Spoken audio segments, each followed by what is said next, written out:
Yeah. Alrighty, I think Harris needs a moment. Yeah, I'm pulling things up right now. Alright.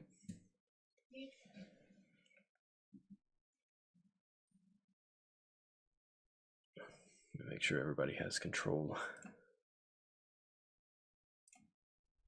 Yep.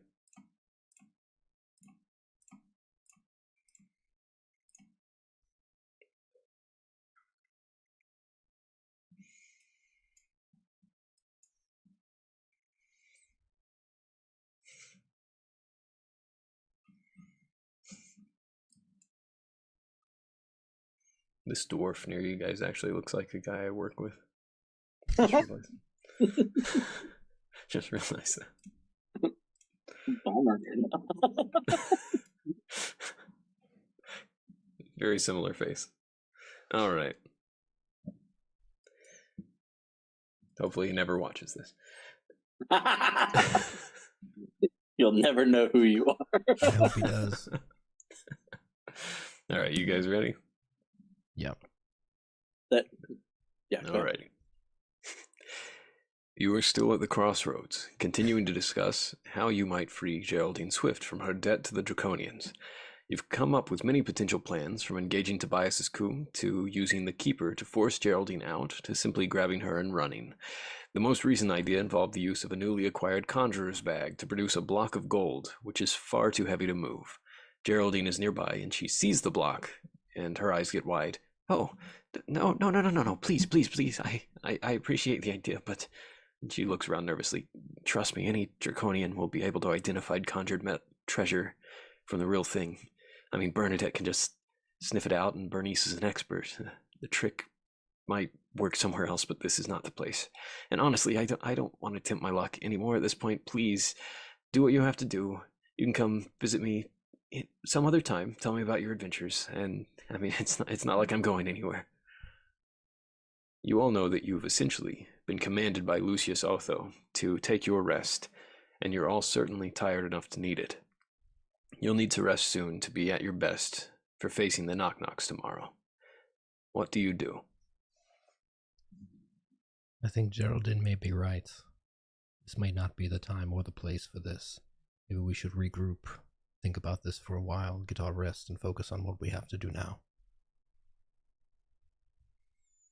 Word, says Luminous. Well, you've changed your tune quite a bit, Luminous. Well, here's the thing.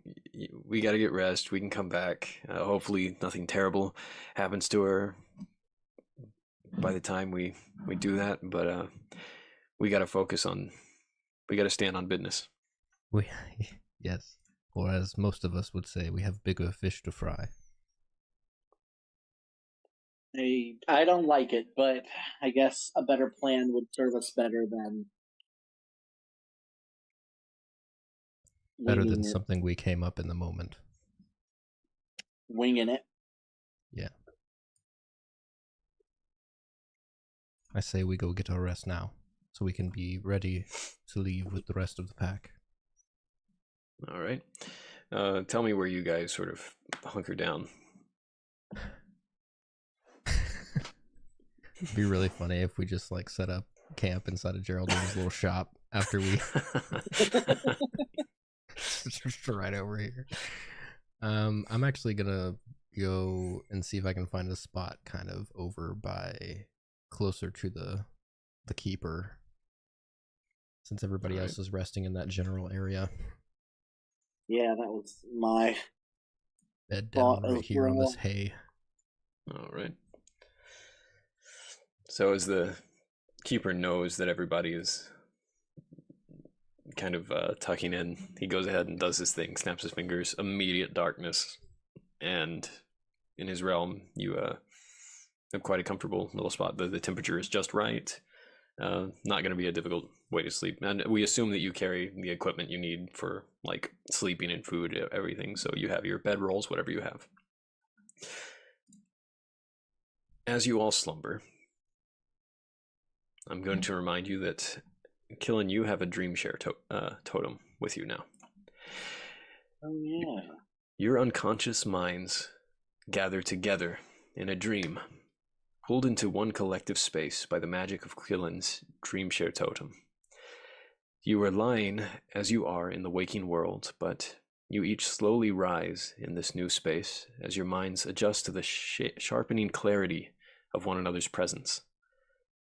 Everything around you looks like the crossroads, but in shades of purple and violet, with no tints or other features around, and no people.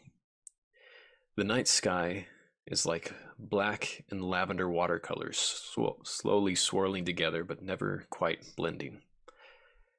There's something at each of your feet. Tomes. A book, one for each of you. Each bears a stylized image of your respective face on the cover, with exaggerated features. What do you do? Do my ears really look that way? No, They're very not at all. pointy. You say it's a tome? Yeah, it's like a very thick book. And our faces are on the What a covers of tome them. is. I was just asking if that's what you said.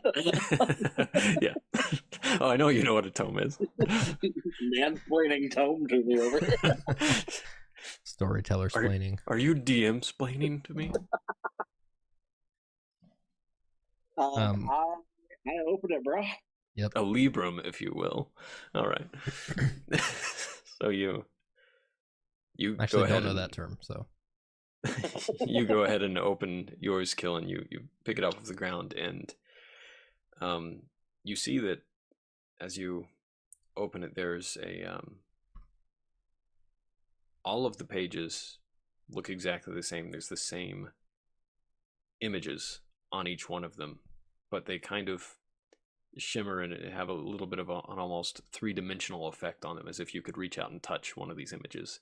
And the images you see are a symbol that bears an image of a peaceful stream in a valley, a symbol of a cage with a sickly bird locked inside of it, symbol of a very large tree,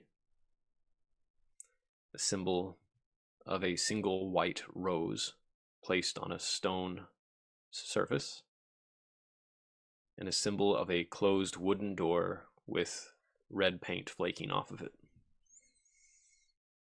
So water, a cage, a tree, a rose, and a door.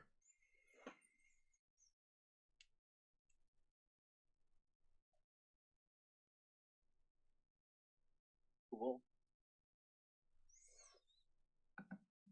And these are on Luminous. different pages or all on one page? It's no matter what page you turn to, it's like these symbols are there and just sort of like floating lightly out of the page, just sort of shimmering, hovering there. Luminous does the same thing, and as you all look over, you can't see what he's seeing. You can't actually see what's on other people's pages. I open my tome as well. Notice, and as you open yours, you see an image of a glowing orb of light with a radiant goldish white hue. You see an image of an eye, a putrid green eye. You see an image of a crown that looks like it's twisted and made of black iron with spikes. You see a picture of a mountainside, a forested mountainside with birds flying overhead. And an image of a palace in the midst of a vast cityscape. So a floating orb of light, an eye, a crown, a mountainside, and a palace.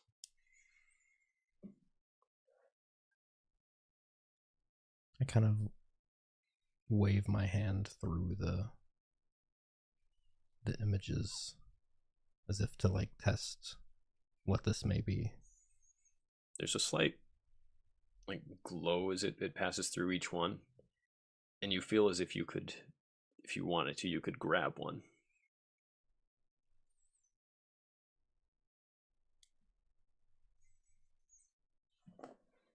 After seeing that, I reach and grab toward the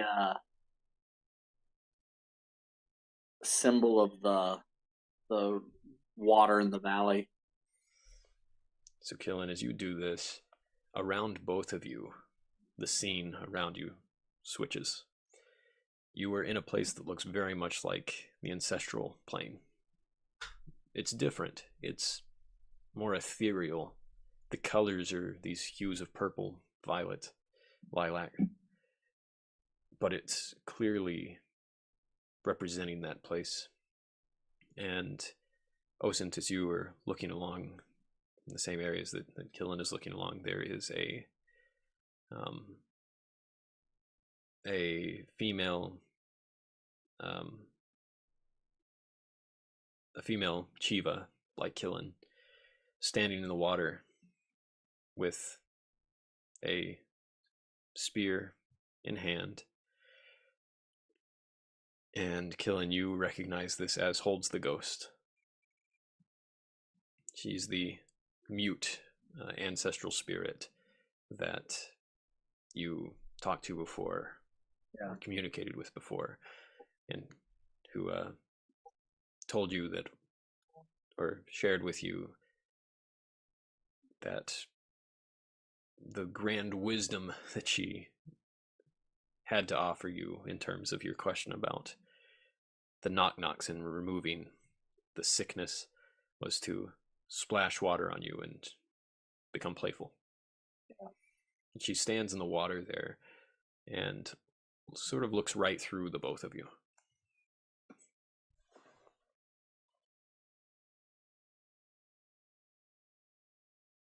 What is this place? Do you know this creature, this woman?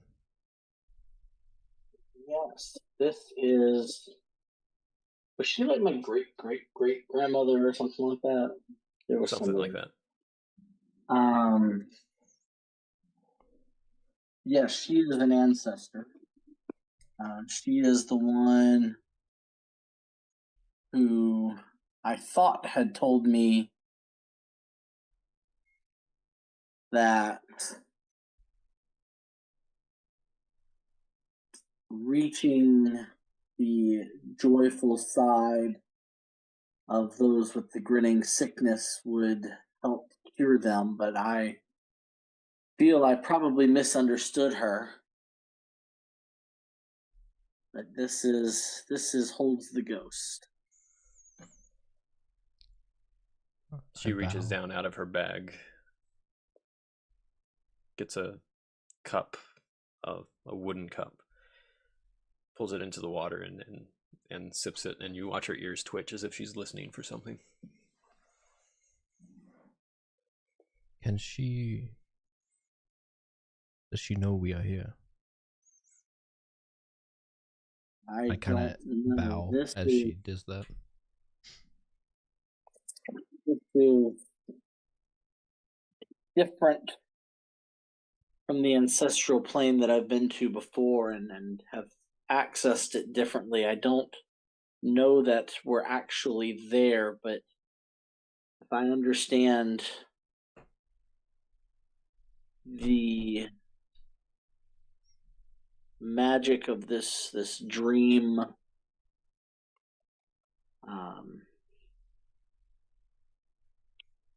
thingy, then this may just be my mind's recollection of her in that time. I'm really not sure. Well, it is a great honor to witness something like this. I imagine, as an outsider, it is very rare for these kind of opportunities to gaze upon sights like these. You are probably the only non-Titanian to have seen any kind of representation of the ancestral plane.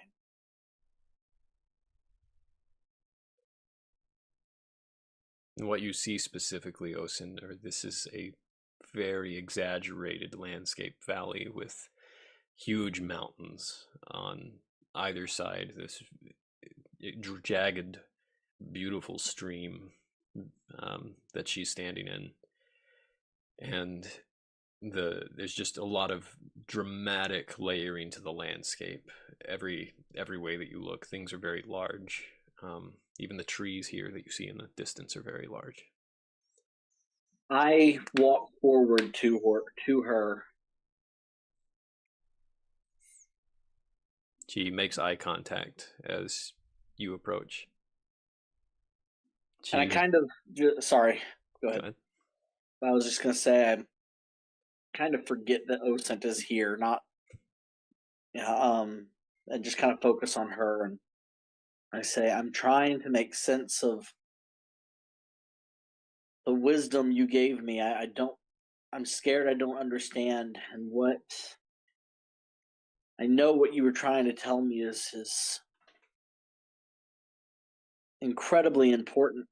I just don't know. I don't know what to do with it. Is there some other way you can communicate it to me that I might understand better? She expresses a symbol with her hands, unable to speak because she is mute. But you can't understand it this time. Something about the difference here. This isn't the ancestral plane as you experienced it, and perhaps the magic of that place is not present to help you in the same way. And I don't know what to make of it, or I can't kind of perceive the symbol. As she's creating hand symbols, you feel like you're getting impressions, but it's almost like the symbols that she's making, every time you blink, it's just fuzzy and indecipherable. It's like you can't understand what exactly you're looking at as you're trying to hone in and focus on her hands. Gotcha. But she takes her staff, points it toward both of you, and holds out the cup of water. She dips it and holds it out.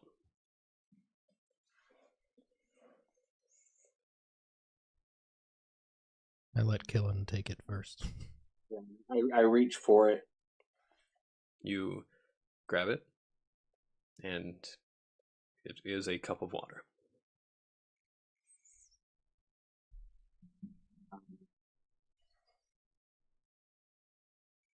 I kind of motion like, should I drink it? She nods. So I take a sip and then I hand it to Osint. And I also hesitantly, not knowing really what's going on or understanding this culture, sip as well. And then I hand her the cup back. You don't taste anything, you feel no sensation, but you go through these motions. This dream is a strange thing to experience because you get an impression of what it would be like to feel, what it would be like to taste. But it's almost like you're partially in your waking mind enough to know that sensory experiences are not exactly the same. And as she takes the cup back, she takes a bone knife out of her belt, cuts her hand, and reaches out, Killen, and puts her hand right around your central horn and sort of just smears some of her blood there. Looks over to you, Osint, and beckons you to come closer to her. I step forward. She does the same thing. Is blood marking like this a common Titanian ritual, or would I see this as odd? Roll with favor. Roll any kind of roll you want to make.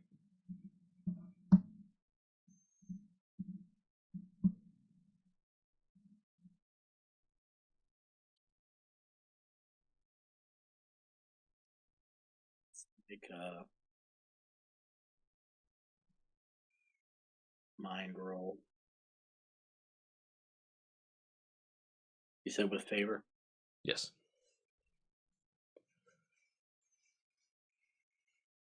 Well, my first one was a 6, so we'll just go ahead and do it. All right. Although it is a rare practice, you're aware that at least in some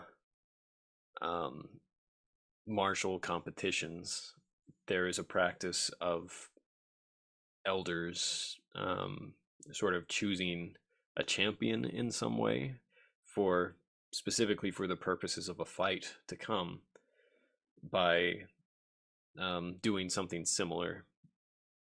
As for whether this is exactly that, you don't know for certain. But blood is an important part of cultural ties in a lot of other ways. But this particular practice, putting it on someone's forehead, that's the only instance you know of that specifically. And I can roll for this again, but what significance would I know of for kind of this water ritual, or is there anything specific about the goblet she's using or something like that? Yeah, so as you examine, I'll continue your 6 as sort of a examining all that's happening here and examining the ritual of things.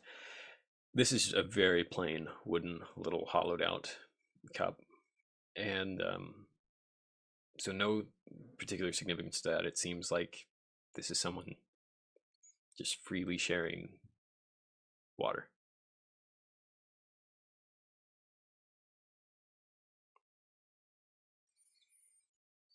You do know that I bow lowly to her. people don't eat with their enemies. That's kind of a big deal in your culture. Okay.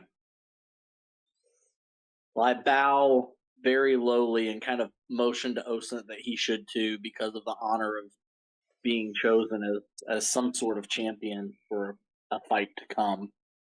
But I also do have a confused look on my face. Yeah, I follow suit. Am I to assume Luminous is also here? Or is he not in this one? Bow and you look around. You don't see Luminous anywhere. Okay.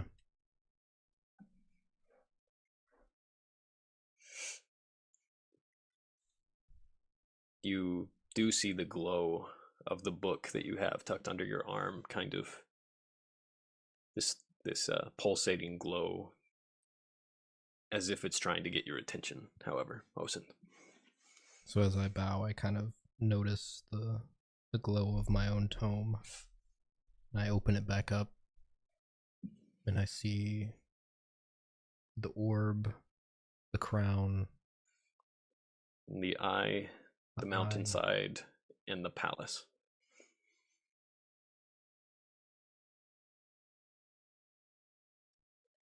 I reach out for the thorny crown of iron. You reach out to this, and this scene, half of this scene, changes at exactly the mid mark of both of your visions. Tell her if it happens tomorrow, she's getting a spanking. Where one half continues to be this valley, and the other half behind you, you see a craggy, terrible Badlands type landscape with nauseating, noxious, acidic clouds in the sky, embers just floating through the environment. Looks like the entire area of dust at your ground level and your feet. Which symbol did you hit? The crown. The crown. Crown. That is dust with bone fragments everywhere, and there is a kind of several pillars, very large canyon-like pillars, as if what was the landscape before has suddenly changed into this. It's somewhat similar to what it was before, but completely different in theme, and there is a shadow, a very large shadow, just sort of an anomalous shape coming from behind these pillars as you hear a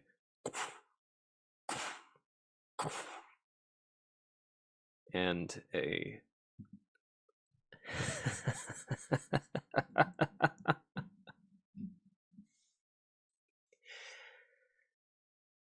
little puppy, little cub.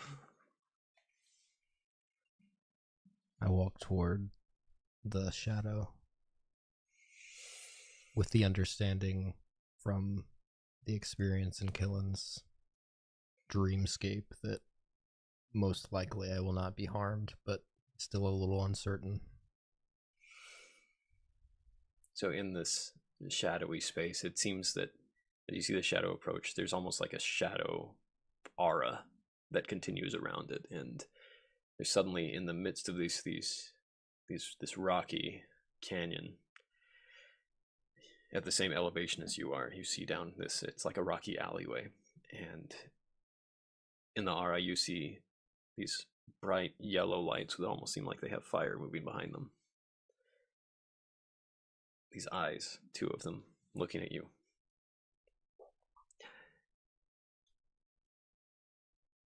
Come closer, cub.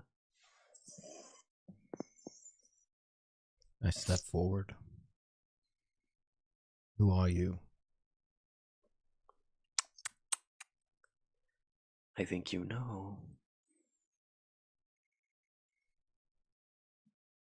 And these are very large eyes, you can tell. This is, whatever this is, it is probably about, at least in height, maybe 20 feet tall from this point. Do I recognize the voice? You are certain that this is some representation of the Barbed Queen. That's what I was afraid of.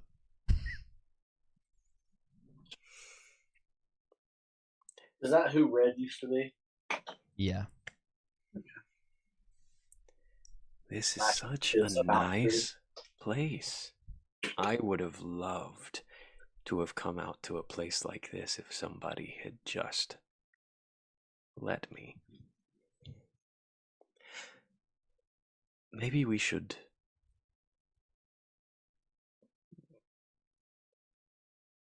test the premises.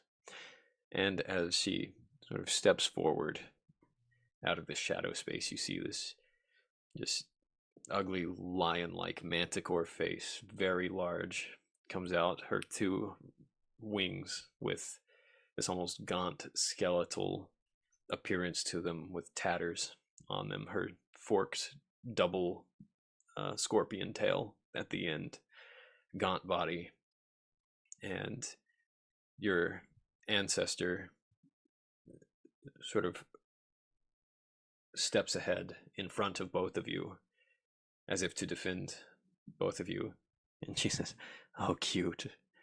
And the Barbed Queen's tails, both of them, just strike at Holds the Ghost, and she blocks both of these with her staff once, and then the tails come back down, and one goes straight through her belly and the other through her head, and she rips your ancestor's head off with her tail.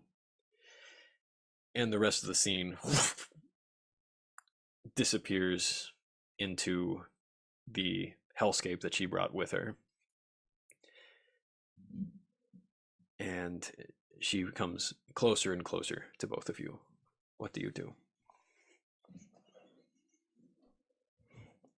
I continue to step forward and towards her.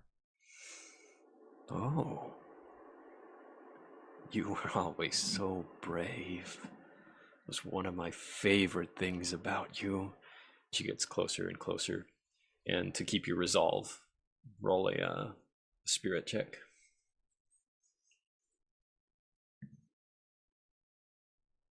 Three. You feel yourself shaking. Am I experiencing this dream with him like he experienced mine? Yes.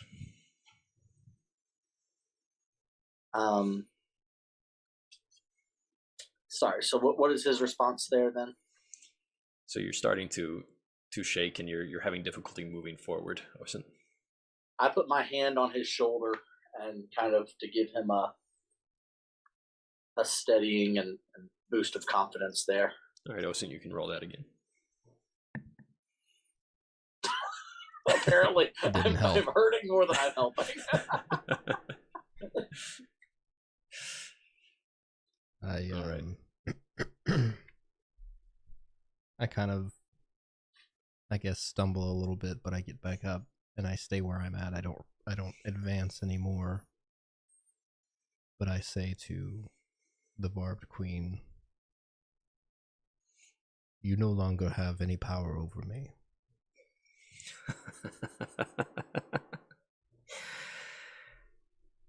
Maybe for now. But when I get rid of that little thing your friend put inside, and I come into my own again, I have such plans for you. Such plans. Maybe I'll start with your friends. I hear Chivas have blessed hides of golden scales, and I'd be very interested to see what it feels like to wear them. I just crack my neck and stare at her. All right. So as she moves forward a bit, you see your ancestor's corpse that was strewn upon the ground here and beheaded. A sort of wispy blue glow escapes from her neck hole and reaches out like it looks like ghostly hands that grab her head and start rolling it back, and it's almost like this ghostly force inside of her pulls it on and starts stitching up her neck, and she comes to and stands up again, and she does some sort of symbol with her hands that she's alive, and whatever alive is here, as she looks at you all again and looks back. And both of you feel that your dream is shifting, this collective space is shifting yet again, as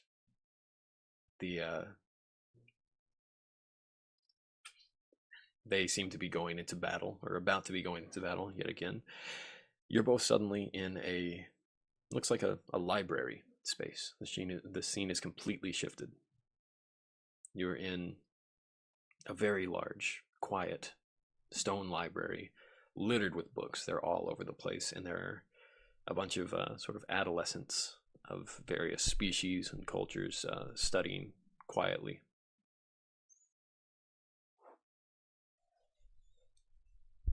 Is the ancestor and the queen still present? They disappeared. Somewhere? Okay. I look down at my tome again. I try to see if it looks similar to anything in this library. You look down. You don't see any similarities between anything specifically symbolic within the tome, other than the fact that it's a book, but these books all just look very ordinary. You can't really see what the words are on the spines of these books. The longer you look at them, the less they make sense. You do see a blue glow behind a corner ahead, and as it sort of starts walking in your direction, you see a much younger Luminous. I say much younger. He's in the way that when you're still growing, it only takes a few years to look very different. But he is. He's got a stack of books under his hand. He's looking around. He is clearly trying to impress somebody, some girl, somewhere across the room. As she leaves, he puts all the books back in completely the wrong spots, like puts them upside down and all these kinds of things. And as he goes around a corner, he's suddenly stopped by, he runs into another Jinn girl that looks very similar to him, just sort of inverted in color. She has a lot of sort of golden parts, some purple, but she has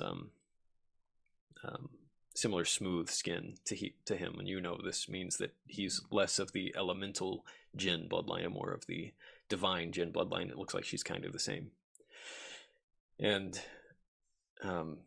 you can't make out what they're saying. You hear them talking at each other, but it's just garbled mess of words. However, this version of Luminous, it's like you don't see his tone with him. There's something off about this, and it's difficult to pinpoint exactly what. What do you guys do? I look around for our Luminous. I walk closer to the Luminous that we see. All right, I'll start with that. Harris, you Killen walks closer to the Luminous that you do see, and you see that the girl with him has this kind of map-looking thing in front of her that she's talking about. She's pointing out of a window. She's referring to this sort of almost upside-down looking pyramid structure in this map. There's a bunch of writing that you can't parse, but you do see these symbols. You see this pyramid structure. You see some diagrams that have been written out clearly by like a teenager trying to write out a bunch of notes and do little designs for their notes. And it includes like question marks above like sword, treasure chest, all this sort of stuff. And you see that there. And she's pointing between these two spaces as if she's encouraging him to say, yeah, let's go take a look at this thing. You, Osen, as you're looking around for the actual Luminous, you try to look all around this place. You're going through every which way, all the bookshelves that you're passing by. You're not even seeing anyone else that looks remotely like him. There are no other Jinns. You get a kind of a strange feeling when you look at a picture on the wall that is more brightly colored than any of the rest of the space, and it just looks like an ocean scene, and that's it.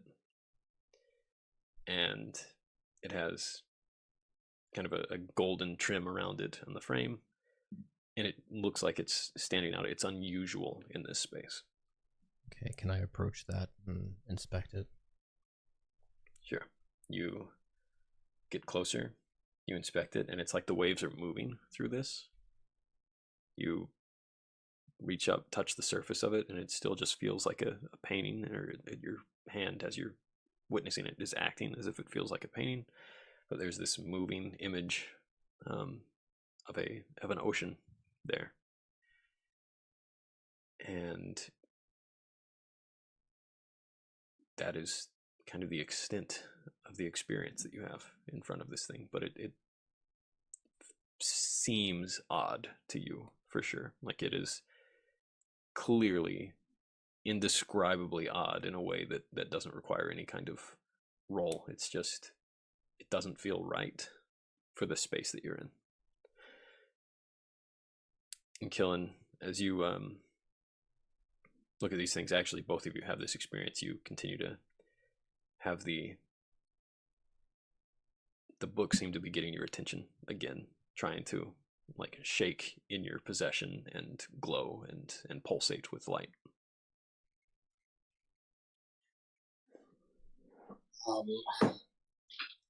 look back down at it, and so there's the cage, the tree, and rose, and the door. Rose. Wait, were there 5 symbols initially? Yeah, you also have a door with red chipping paint. That's right.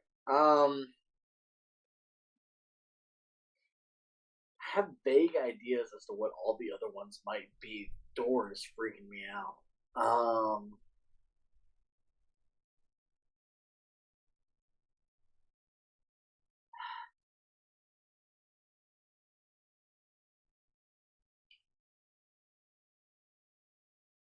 I am unsettled by the door, but something in me tells me that's the one I need to know more about. So I reach for it. Okay. While he is doing this, do you interact with your book, Hosen? Yeah, let's make it interesting. So as he's doing it, we split screen to both of us looking at our tomes, and as he touches the red door, I touch the castle. You've got light, eye, the mountainside, and the palace. You want to do the palace? Yeah, the palace. All right. Both of you go for these at the same time. You do this, scene changes entirely, melts away, and immediately you are in a palace, a very ornate palace within what seems to be an amalgamation of places within Cryptus, the cityscape of Cryptus, and there's this palace in the center. And you know that's where you are, Osen, because this was your very nicely furnished room while you were an advisor to the king of that you served in Cryptus before you were betrayed. All of your things are here, your belongings, your furnishings, all of this. With one difference being that the door that leads you out of this room is a tarnished door with red paint that's chipping. I feel like I made the connections too easy for you on that one.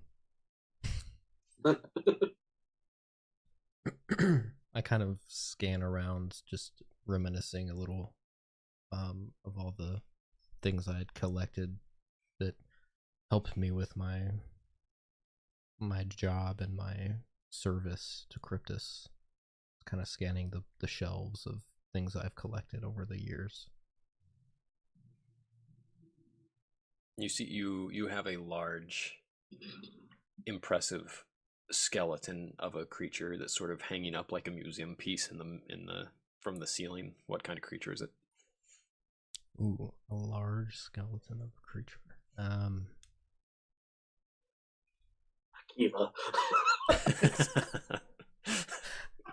I try to direct Killen's eyes towards something else.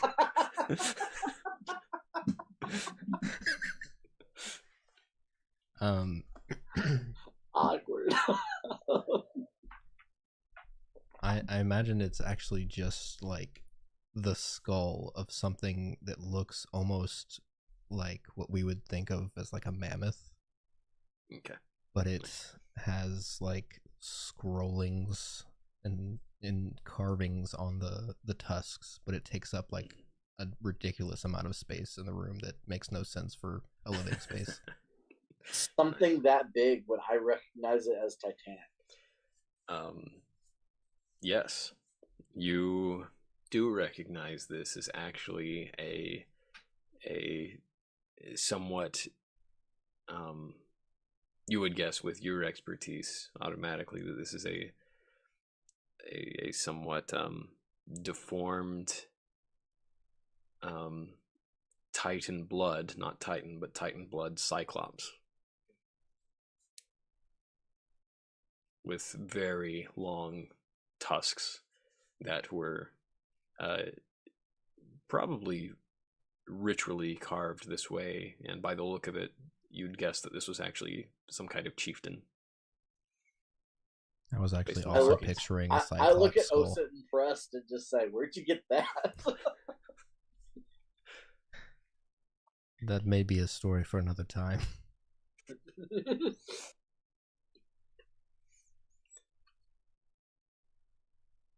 So as you look around this space and you see So I'm sorry, all that's around. I'm going to ask you to repeat yourself a little bit because my sister texted me Oh, that's about okay. her baby. So I missed the connection here with the red door, and There is that red door. It looks very out of place, but it seems to be the one way out of this room. okay. And this is Osen's like living quarters. Is that correct? Yeah. Okay. Yeah. So as you're looking around and you see that, Killen, you actually see something else of interest in this room to you. There are weapons in here behind a sort of a glass case that are not titanium in nature, not anything that you necessarily recognize, but just for the and they certainly look like relics. They don't look like something that would be actively used. They are very old. They belong in a museum. They would shatter if you use them, kind of things. But they are impressive to you in some way. So there's what are you seeing here?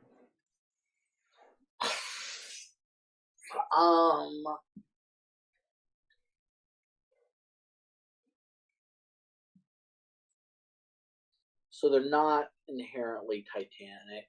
Is that what you said? Correct.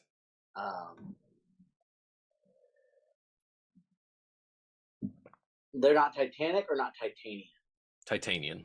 Okay. Yeah, because I need to clarify that. Are you saying I recognize them, or I just kind of am drawn to them and think they're kind of cool? You essentially the second thing you said. Okay.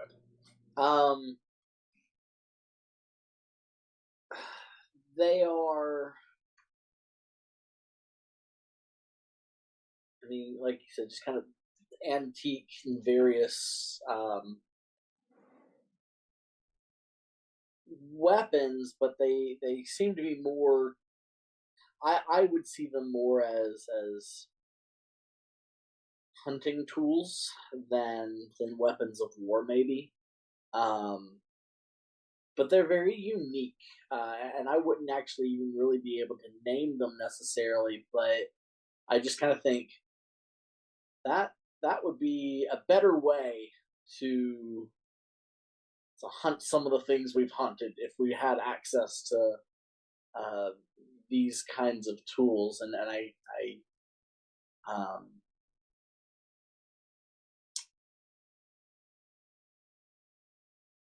I'm curious what region or people came up with these tools and why. Okay. So, Killen, of course, you know, having been the person that procured these, as you have been able to take a few. Right? I'm sorry, Osen, you've been able to take a few trophies from things that you didn't have to personally be involved in, but your resources were, and they would bring you things from time to time of your interest. That these are a relatively uncommon weapon in most parts of the world called muskets. The similarities to the thing that Killen recognizes about these, there's at least one Titanian tribe that joined the sacred tribe of Titania, that referred to these as thundersticks, that were people that ended up using these kinds of things for some of their hunting excursions, and they didn't ever quite catch on due to the inavailability of the resources used for them. You and I are on the same wavelength tonight, because I was picturing a flintlock pistol when he was describing weapons. I was thinking guns when you were like, I'm like, no, that wouldn't work in this world. But yeah, these are black powdered flintlock muskets that you thought were interesting, and decided to take some of them for yourself after some of your people ended up capturing these in a sort of smuggling effort that was disrupted. Anyway, so you guys see all these things, and you're here in this room. There doesn't seem to be anything else going on. Again, Luminous is not here. But every time you look at the door, Killen, it's as if there is this whisper, not in your ear. It's a completely silent thing. There is no sound whatsoever, but the closest thing you can experience to it is like a whisper to your spirit. So the way I will describe it is as if you were making the noise to befit the feeling. This just in your head. That's just kind of like in my head. Yeah. Don't love that. It's parcel tongue.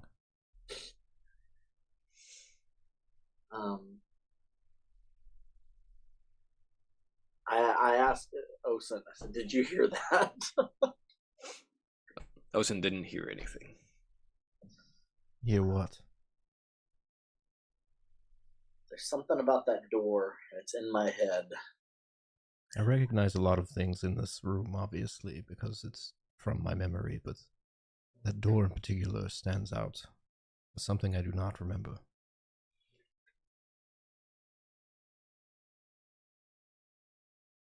If there's nothing else you need to do here, I'm probably going to go check it out, but I'll wait for you if you need to explore this room further for some reason. Does anything else in the room stand out, like that the tome was trying to get me to realize or to learn from?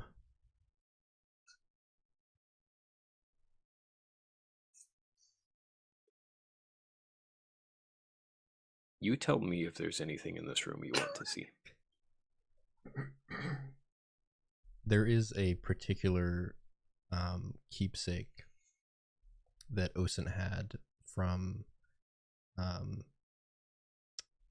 someone he loved when he was young, when he first got this job working for the king. And he's kind of acting like he's not looking for it. Osen doesn't really talk about his past and his love life because most of his life has just been weird tragedy. But he's always held a special place in his heart for this person.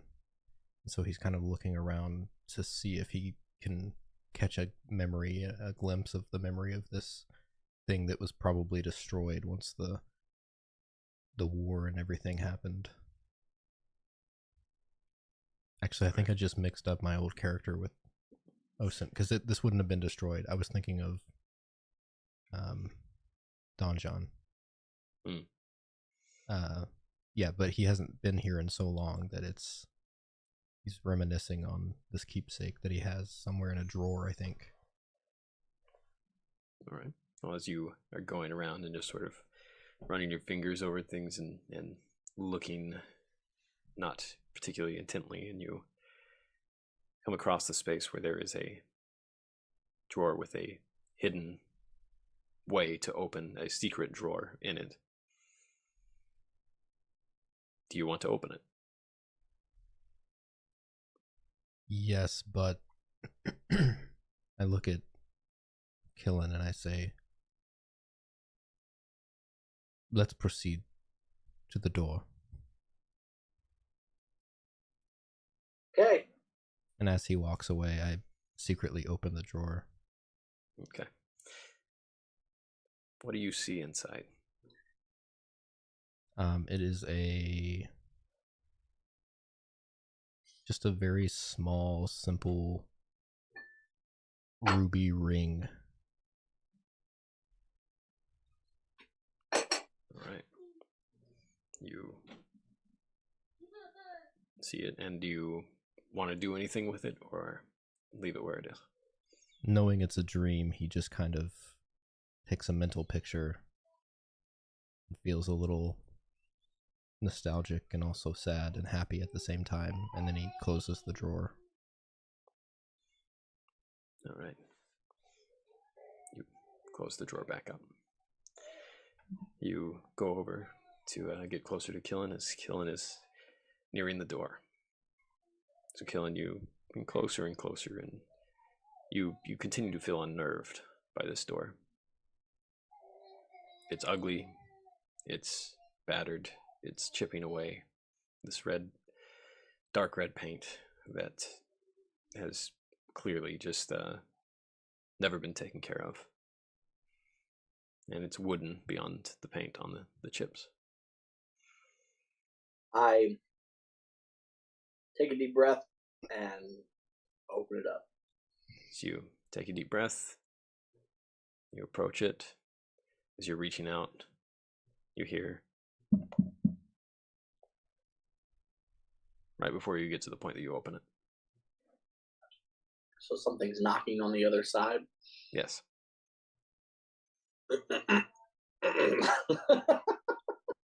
My wife told me not to open it up. Don't open that door. The voices are talking to me. Who is it? I look back at Osage and Because this is Dream, I can't give you much advice on what to do in this situation, but that used to be a bathroom, so... You open the door.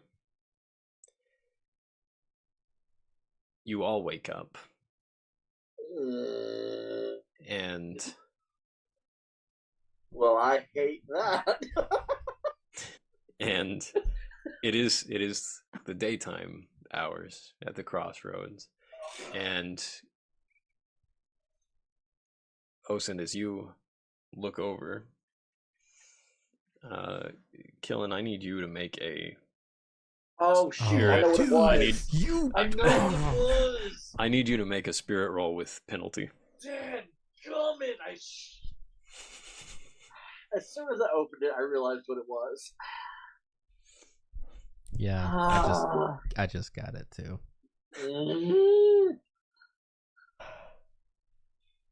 I don't want to do this. Okay. Oh, I'm sick to my stomach, guys.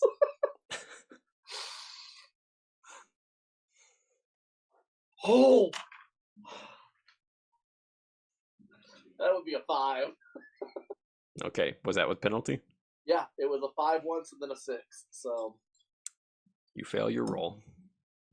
Are you kidding me? Let me guess. I start laughing hysterically right about now. You grab your scythe. Oh, no. And... Who am I gonna kill? You look over. Where is Jackson? I'm so bad. You look over. Give me a second. You grab your scythe, look over. Osint, you see that he has grabbed it. He's looking right at you with a huge grin developing on his face. He begins to swipe it just as the very last antidote. Yeah, that's Sam. It's not ours. The very last antidote you guys have, Vilas Vorus, is nearby. She's apparently been watching you. She throws the antidote right into Killen's face. It explodes into the smoke with the barbs and everything. And you stop. And Luminous is somewhere else. And you come back to, and you feel like you were just on the verge. And she says,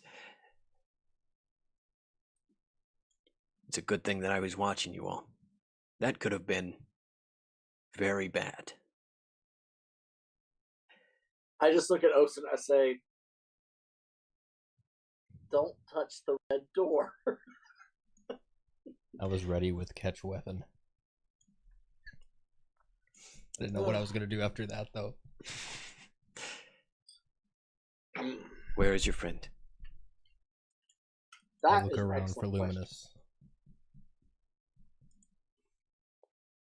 You hear a scream further into Man, he touched his red door too, didn't he? the camp. I run towards the screaming. I run faster because You I do. am faster. So, Killen, as Okay, you guys bro. are running by, the thing that you see are that this guy here is a corpse on the ground. This is Which one of guy? one of the mercenaries, okay. Jeremy Stills. Yeah, I see him. You see this woman here has been killed, and Luminous, with a huge grin on his face, No. has a Dude. his hand is inside of Tobias as you see a flash of blue light go off from inside as he shoots a fireball into Tobias's body while his hand is inside. Give Oh, me no. Kyle.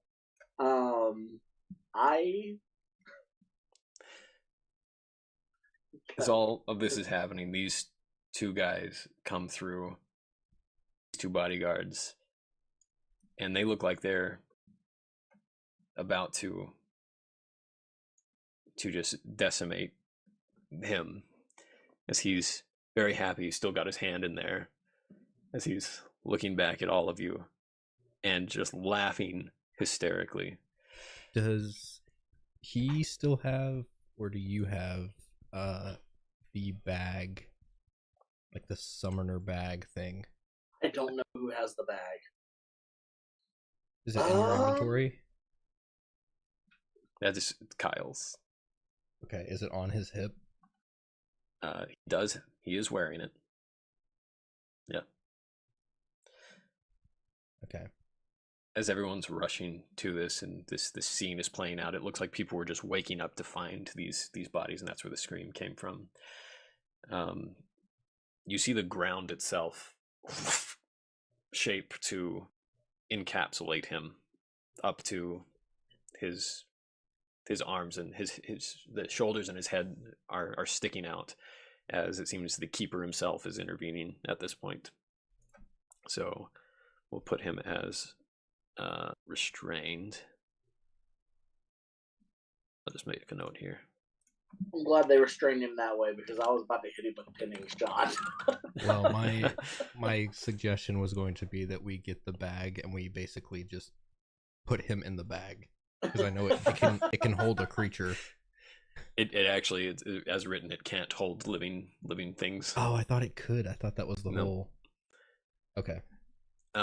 But does that, the keeper kind of just shows up somehow over here and says, "Now what is happening? He's sick. Why didn't y'all tell me?" It was under control for a long time. Lucius comes this way as these people are saying, essentially urging that, well, now something has to be done about this. We have to kill this guy. And Lucius steps forward and for his own reasons says, "You're not going to do any such thing. He's my property." And there's some verbal kerfuffling here. I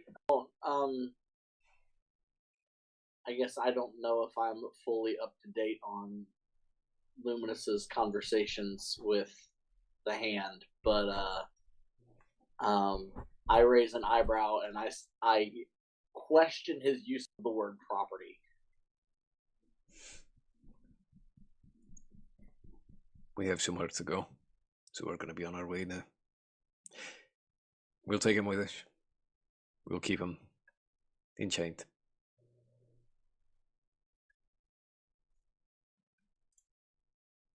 And the diplomat, Gerard, comes out. He says, if you don't mind, I would very much like to talk to you about this. This is highly unusual. And obviously some recompense needs to be made at least before you go. And Lucius, clearly agitated by this, says, we have to go on our way. I'll give you 10 minutes, and then we are gone. Only for your, and he looks over the scarecrow, hospitality. And so during this time, he says, well, let's do this over here. Guards, create a perimeter, please. And so there is a conversation over here that clearly they don't intend for you guys to be a part of. What do you do in this little period of time? Guess I'm gonna try to help restrain Luminous in a way that he's in our custody rather than the keepers. Oh. Well, I feel like we should also give a explanation to the keeper. I recommend to Osint. You deal with well, is Osint allowed to be a part of the conversation with the Mr. Fancy Pants in the Hand? It, without going into all the details of how this is determined, essentially what you both learn is that they intend to just talk among themselves, and the guards aren't letting anybody by to this scene. Okay. In that case, yeah, we should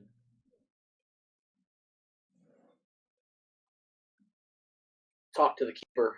Oh, he moved. Where'd he go? He's right here. No, not him. I was gonna go get Mac. Oh, there he is. Mac is kind of whining at Tobias's corpse. Yeah. And I can't get through that wall. Oh, Luminous is gonna be so mad that Mac's not gonna like him. Yeah. There has to be some downside to becoming a Kyle is gonna be so mad about it. to becoming a knock. Bummer. Alright, never mind. So we're just gonna talk with the hand for right now, I guess. Or not with the hand, The keeper. And I can't keep all these people straight. There's a lot. I don't know how you do it. I don't know either, to be honest. I feel like I barely do. Alright. Y'all didn't tell me that you had someone with grinning sickness traveling with you. More than one, if we're being transparent right now. You all had? Well, me and Luminous, for sure. I do not currently possess the grinning sickness, but we apologize. We thought we had it under control. You see, we had potions to mitigate the effects. However, something happens in our sleep that accelerated it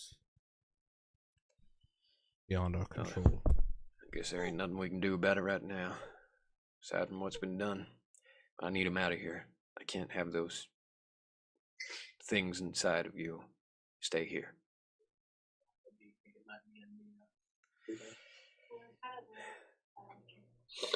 We understand. We were going to be on our way this morning. Now we must take Luminous as well, and I don't know how that's going to pan out with the others. Listen, I'm gonna get you to where you're trying to go, so you can deal with these things the way you're gonna deal with them. But you got to listen to me real carefully. Do not come back here with those things. What things? Those creatures inside you. Oh, those things. Yeah, gotcha.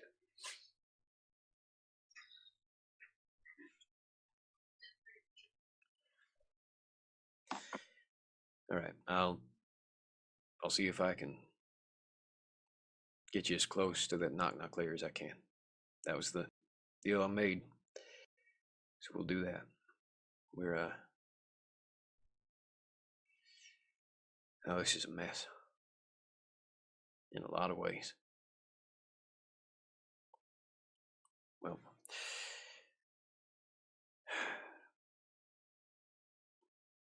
listen, I need you to do something. Anything we owe you. First off, like I said, don't come back with those things. Second, to make sure that what's already happened here, you bringing them in, isn't going to negatively impact things.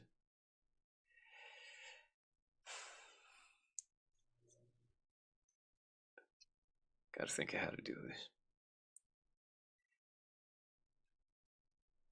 If you come across a mirror,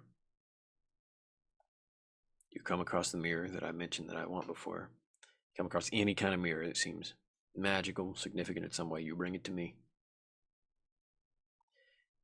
You come across, I don't even know what to, I'm flustered by this. I don't still have a piece of the mirror that we went through. I don't think so. Okay.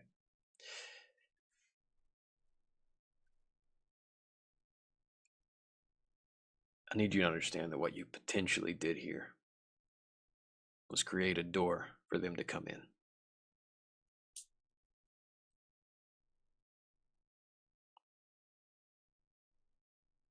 When you say door, can you explain that a little more? They can come where they're invited. And the thing inside of you might have just invited them.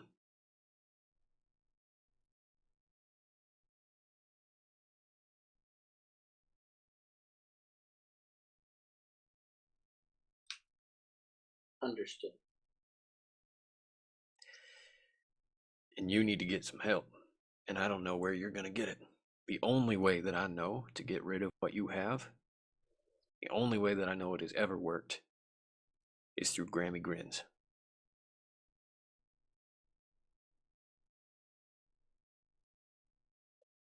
As far as I know, that is the only cure. And if she's curing you, it's because you have done something terrible for her.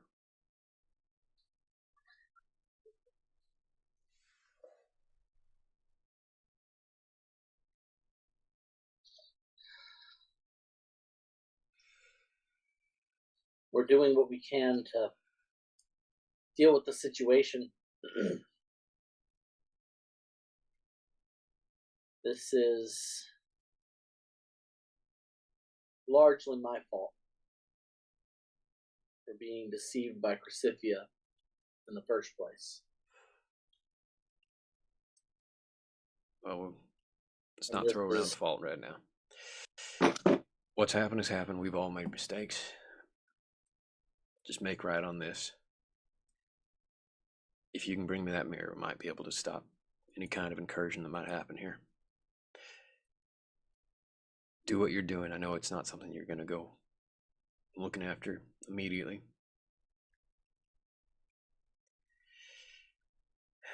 But here, I think they're done. So I'm going to send y'all on your way. I'm going to open up that path over there. And he looks over in this direction, essentially signaling to you that all you have to do is walk that way. As everyone out here is in the midst of discussions of any kind, that there's all kinds of talk going on. Your compatriots gather together. Have we already started an international incident? Well, you certainly haven't helped if there was one going to happen. Because, I mean, if there is one happening already, there might be one other thing I want to do before we leave. So you're kind of here. Gerard looks this way and kind of he focuses on you, Osen, and says, I cannot believe that you didn't at least let us know that the danger of grinning sickness was here among us. That seems like the very first thing that you should have told us. I don't like this guy's attitude. This is not his place. I mean, but you've put us all in danger, and not only that, 3 people have died. One of our own. And a trusted mercenary. I completely agree. I thought the Hand would have talked to y'all about this when he talked with, what's her name? Putting your trust in the Witchblades is perhaps the most ridiculous thing I have ever heard. Probably a fair point. The Witchblades were the only ones keeping the grinning sickness at bay. They had the and look how well it worked.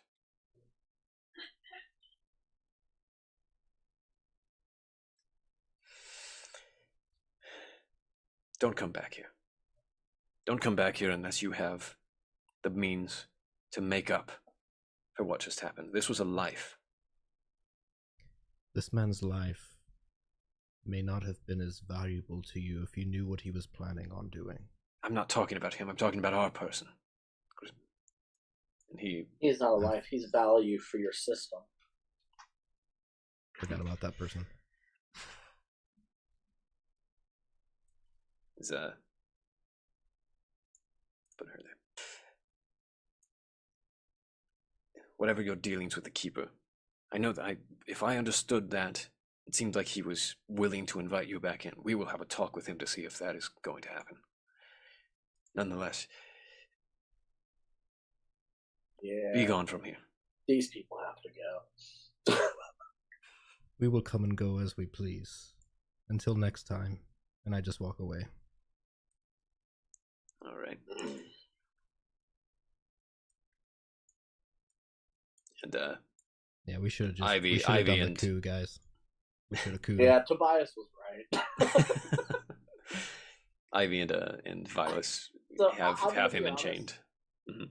Tobias's points to me about my views on Titans and his views on government honestly persuaded me a little bit, but I was 30 minutes late to the game. Y'all had already moved on.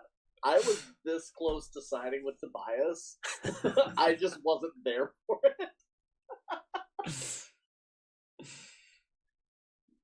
Oh, that was when he was saying, isn't this just like taking down a Titan, basically? Yeah, during the unvideoed, censored conversation about his itches. we had a conversation about taking down Titans being for the greater good and things like that, and they struck a chord with Lumina, or not this Dylan. No. I was almost. I was just an hour late to that game, so I couldn't go back and say, "Oh yeah, I wanted to do this thing that we're now way past." So they've got him chained up. The Keeper has released him. You said there might be one more thing you were interested in doing. Only if there was already an international incident happening. I was just going to abscond with the person that we're trying to break out. Well, that'll definitely make sure it happens. We're already on the outs with this.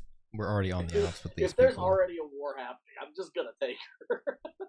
You do see her very nearby. I saw you move her closer. I'm like, oh man, I can do it right now. Well, you have 10 seconds to make your choice. I look at Luminous. I say, if they're not going to let us come back, this is our only opportunity to get Bernice. No, that's not Bernice. That's Geraldine. Geraldine out of here. Almost said Genevieve. Genevieve. Too many names. She'll go by whatever. She just wants to go on an adventure. Luminous doesn't even understand you at this point, I'm assuming. You probably meant Ozen. I meant to say Ocean. Sorry. Oh.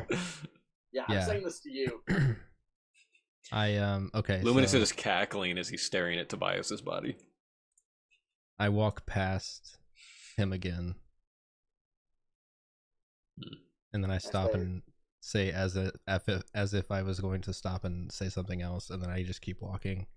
Then I go over to Geraldine and I say, "Come with us now. This may be the only chance that we have." I say jump on.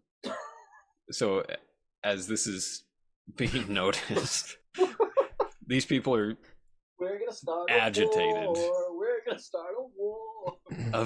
Immediately, this Oni goes right here, and people are starting to draw arms at this point. And as this is, you want to fly her out, or am I gonna run her out? Those are our options. The keeper says, "Enough! There ain't gonna be no more bloodshed in here today. I could take any one of you out of this place and put you wherever I want right now. I could put you at a crossroads that drops you right into a volcano. You mess with the structure of what I'm trying to accomplish here, and you start threatening more bloodshed, y'all leave right now, and the rest of you let them. And that girl's going with them."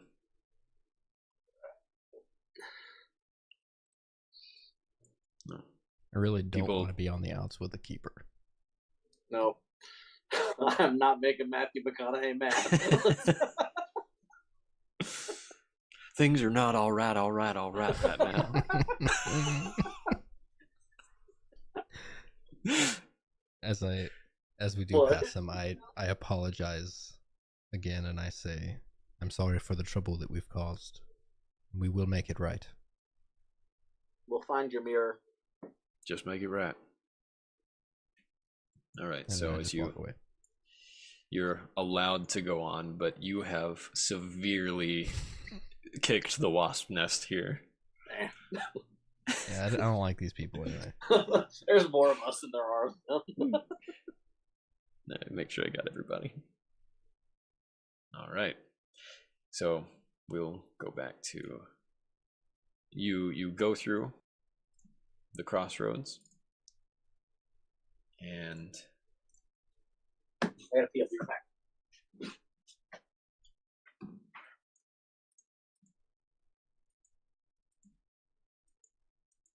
all right, let me make sure I've got. You immediately come out to a sort of jungle space that is next to a very large, sort of dark part of the jungle, very large cave entrance ahead of you. And let me put everybody on the map. Really cool practical effects you just did with the dark room. I don't know what. Oh, yeah. I was like, I don't know what you're talking about.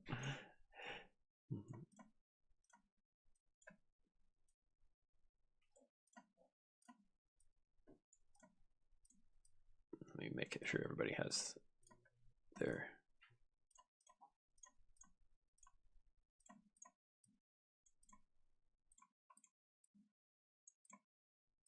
Let me just get everyone prepped here. How do I link this again? Attach. There we go.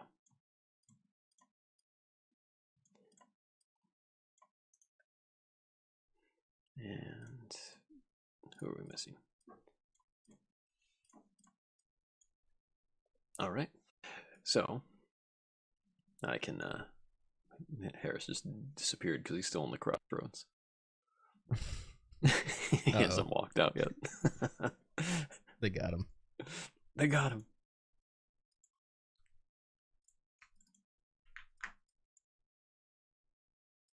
Did you prep Kyle with this storyline? Nope. No. Okay. He's gonna be so mad.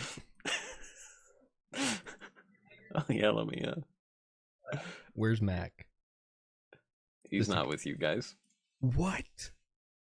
We didn't take Mac? Mac stayed with Tobias's corpse. No. You think Mac was gonna come with you after that?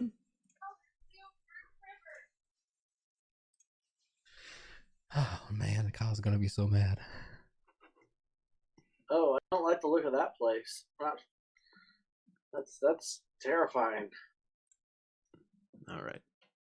So you guys, this is where you end up. You're sort of at a dark part of the jungle.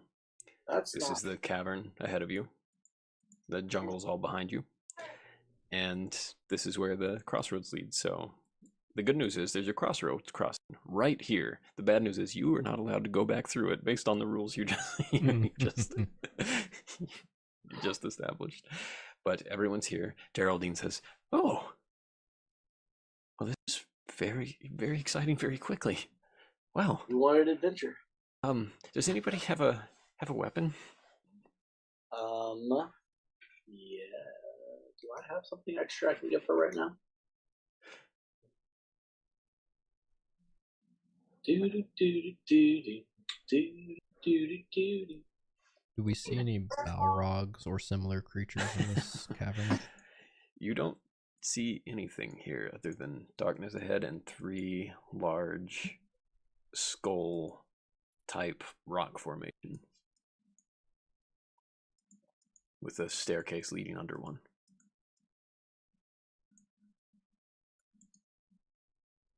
Hey, Morgan. Mm-hmm. Sorry, not my wife, Morgan. The other one. Boyd. Where on my character sheet are my weapons listed? I think that I know you have your war scythe, and you have your bow. Let me see. I see like the extra things that I've picked up along the way, like the Faybreaker bow. Mm-hmm. I had just a normal bow when we started this out. I don't see that or the war if you want to, scythe. yeah, we never really put those down, but if you just want to, there you go. If you want to, did you just put those in my inventory? Yeah. I'll put a bow up here. I asked Geraldine, I said, "Are you proficient with anything in particular?"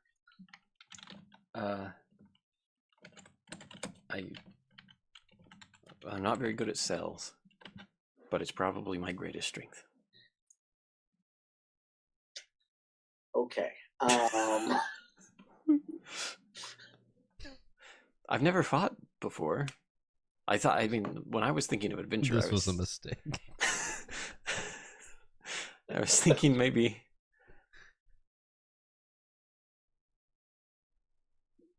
seeing sights. Why? I never had there were no fights in Draconia. What was I supposed to do? I want to learn. This is the prime time to learn, right? Okay. You just seem really upset. I'm not upset. I'm just trying to decide what to give you that you can actually help yourself with without hurting yourself more. So once there was a bat in my kitchen, and I did knock it out of the air with a frying pan. I think we probably have a frying pan on us somewhere. You probably actually do. Somebody give this woman a skillet. All right. I give her my frying Geraldine. Pan. Okay. Rapunzel. Yeah. So Geraldine has a skillet. All right. So as you're all here, Lucius goes forward a little bit. He turns around and says, "You all remember what we're doing here? We are capturing. We're not killing them.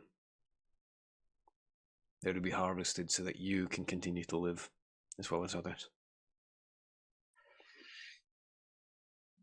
Hey, Osa, any idea what my grandmother was trying to tell us?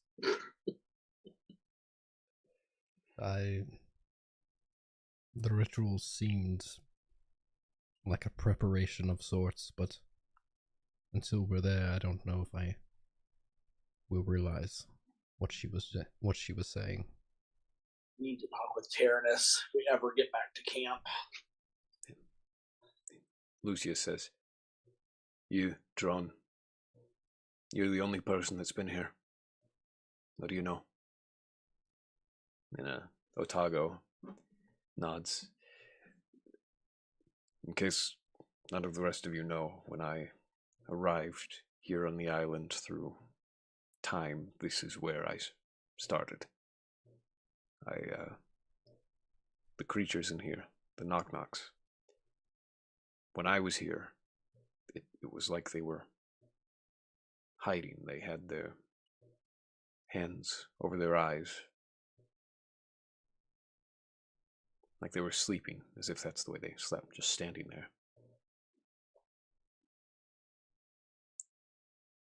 I don't know what use that information is, but that is what I know. Perhaps I should try to... Carlos Lumenvale. We had planned to meet here if we can. I have... Carlos is dead, isn't he? No, your Father Raoul is dead. Ah. I have one of the telepathy crystals. I can see where he is. And Lucius says, "No, from what I understand, he would look only for blood here. Do not contact him." Yeah. And Lucius looks over at the Amir and at you, Osen, between the two of you. "You will stick to your word, the two of you, then. Cryptis is aligned with the Witchblades in this." We'll do whatever it takes to save the people with the sickness. Good. Someone is going to have to stay close. Keep an eye on Luminous. He is not permitted to die.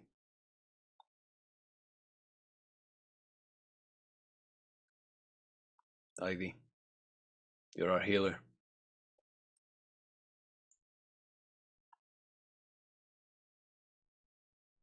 Violet, bring Luminous along, but you stay close to him. And you do recognize that as she's pulling these chains, she has a tremendous amount of strength for her size.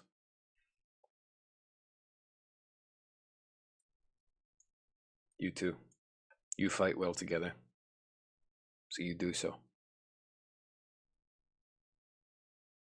I don't know why you brought her, but do not let her get in the way of our progress.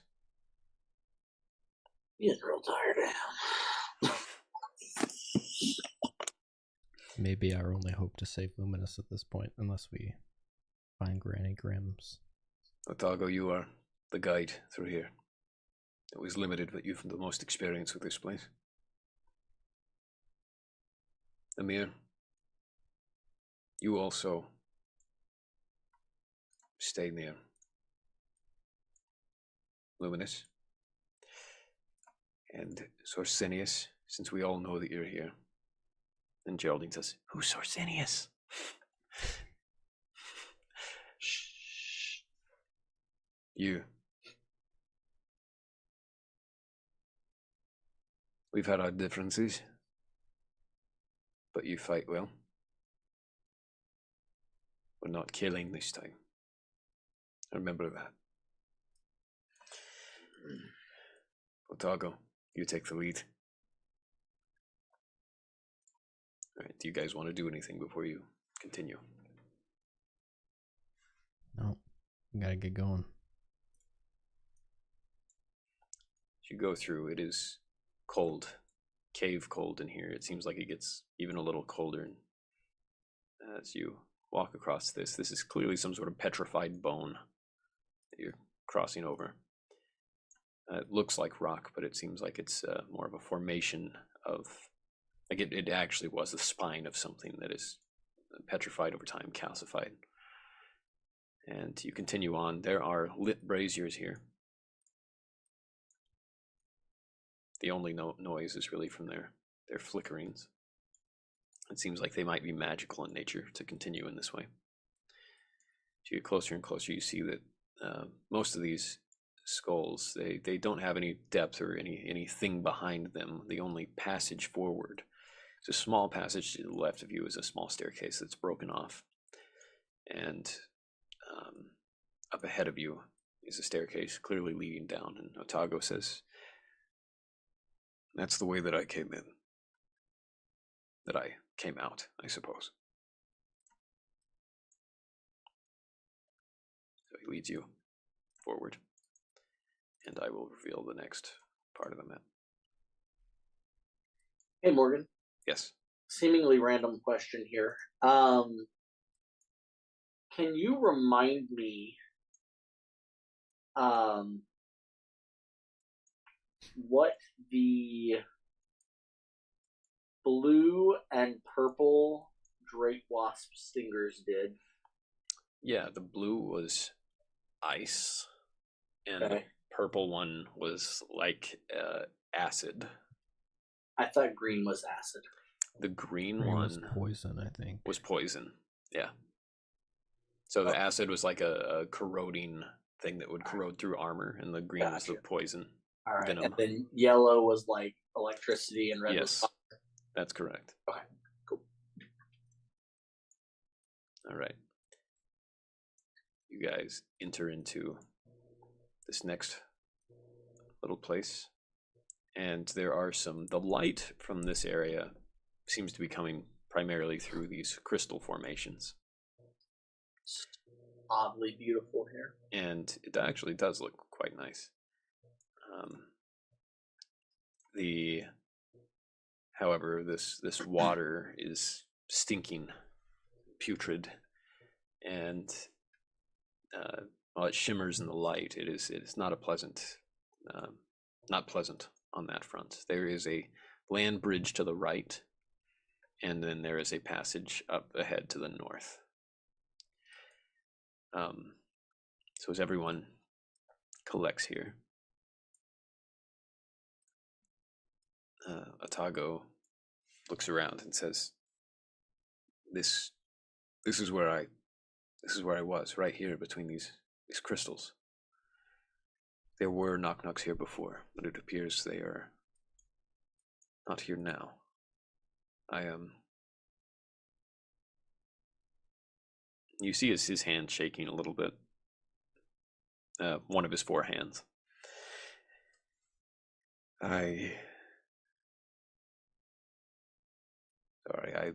When I came here, I was still in the middle of a battle that happened years ago. It appears the effects of that, seeing this place again, are putting me back there. Perhaps someone else should scout or lead, or I'm of no further use as a guide, if that was the only reason I was a guide. And Lucius looks around and says, and looks back towards the two of you, says, "You two, you've effectively scouted all kinds of places out here in the jungle. Choose." We're choosing which direction, or are we choosing scouts? Which way should we go? I just want to double check. To my knowledge, Luminous is gagged, by the way. I should have mentioned that. Knock-knocks did not go into the ocean. I don't know how they feel about water like this. But my imagination would be that they would take the bridge here rather than going over this gap. I say we search this way first. You all have your skill points back, by the way, Right. from resting. Can Geraldine just ride on my back? Sure. Let me attach her real to quick. me? That'd be great. Thanks. All right. There You go. said we're all skill points and health and all that is. Yep. Yeah. So make sure you have all those things. That wasn't foreshadowing or anything. It's like when you find a bunch of potions right before you go into a room in a video game. I just want to double check with Otago. So, when you came to the island, this is where you appeared. Yes. Right there between those crystals. As if you were brought here via some portal or magic to this exact spot.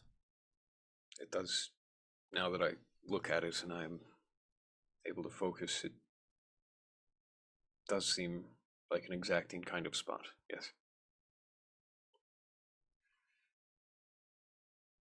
Just want to make like a roll of some sort to just see if I can discern anything about the crystals themselves. Okay. So you can go ahead and make a mind roll. Boom. You look really closely at these crystals, trying to make any kind of estimation of what they might be. You've never seen anything like them before. You know that for sure. But as you're looking closely into certain facets of them, most of the facets are very opaque. They're not very clear, but there are certain little spots that are extremely clear. And as you look into it, you see the reflection. And when you're looking at the reflection, you're not seeing green water, you're seeing clean water in the reflection.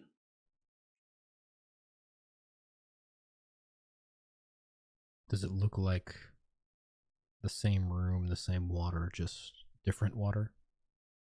Like the same formation of water, I guess, is what I mean. The formation is also a little different.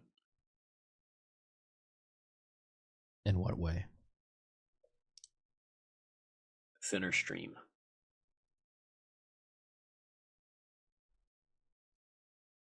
Does it seem like I'm looking into a past picture of what this room used to be? The vines and the walls, everything about it, as you're taking in the details and you're looking to this tiny little point in the glassy surface, that is kind of the way it seems to you, is as if this is an older version of the room that you're seeing. You don't see yourself in the reflection either, you start to notice. And you don't see any of your allies in there.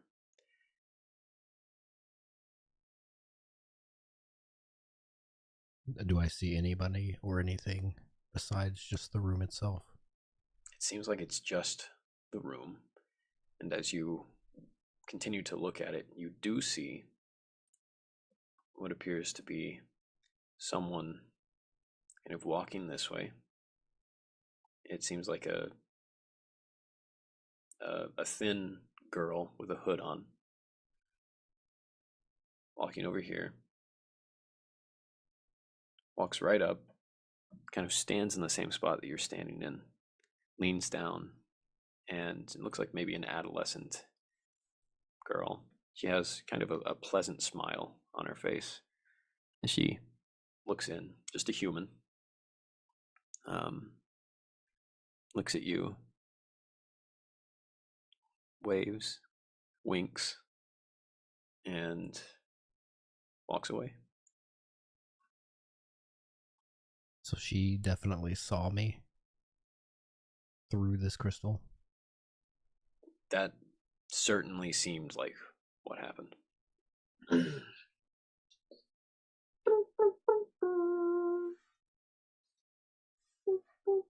I don't know what to do with any of this information, but I feel like this room is like extremely important. And so I kind of commit to memory where we are in relation to everything that Watch that little girl be Granny. What was that, Harris? Watch that little girl be Granny Grams. Morgan did not laugh nearly as much as he should for that statement. Yeah. Yeah. I don't like the way you responded to that. Or rather, didn't respond. I Well, don't know what to do with this information, Harris. see ya, boys. Okay. I hate this. we're getting back into the initial creepy mode of everything. Yeah, it hasn't been creepy in a while. I'm gonna get Geraldine killed like the first 5 minutes of her meeting with us.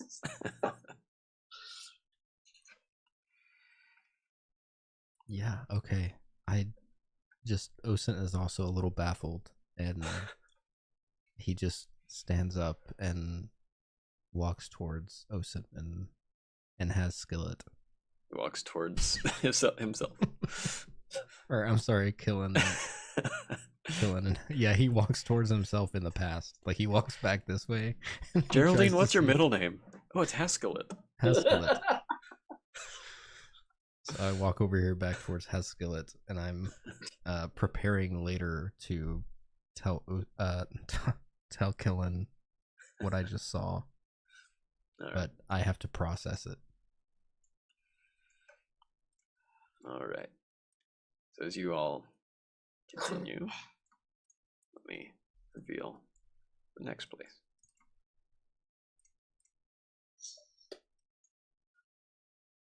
All right. Oh. I was right. You. Why do your maps get more and more terrifying every time? Over to your Why left. do you do this to me? Over to your left. You barely notice this at first, but standing over here is a knock-knock. Just doing this up against the wall. Looking Looking at the alone, wall. he's taking a pee. And then you also notice across the way there are others kind of doing the same thing, just staring into their hands. Is completely it very still. dark in here? It's actually not super dark in here. You have more crystal formations that are causing a light glow, enough that everybody is able to see. It's sort of a dim glow, but you're able to see.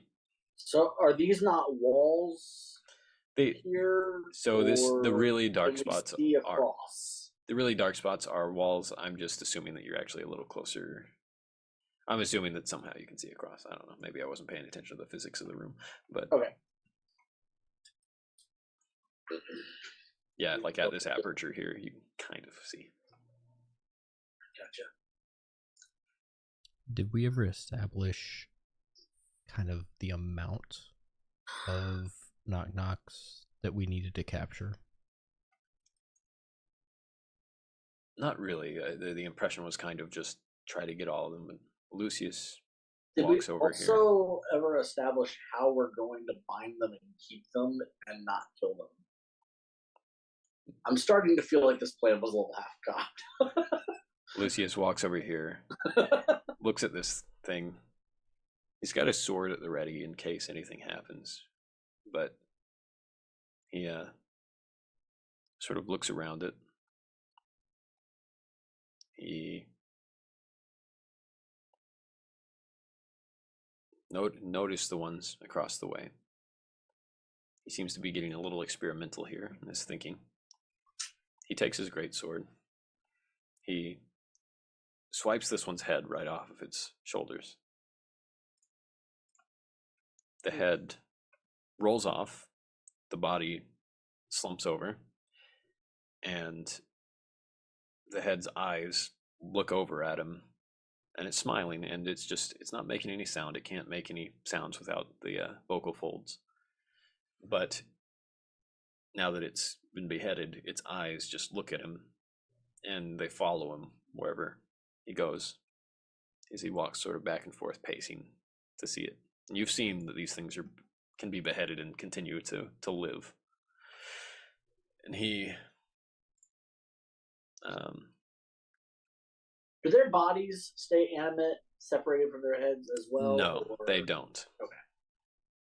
He takes a look at this thing.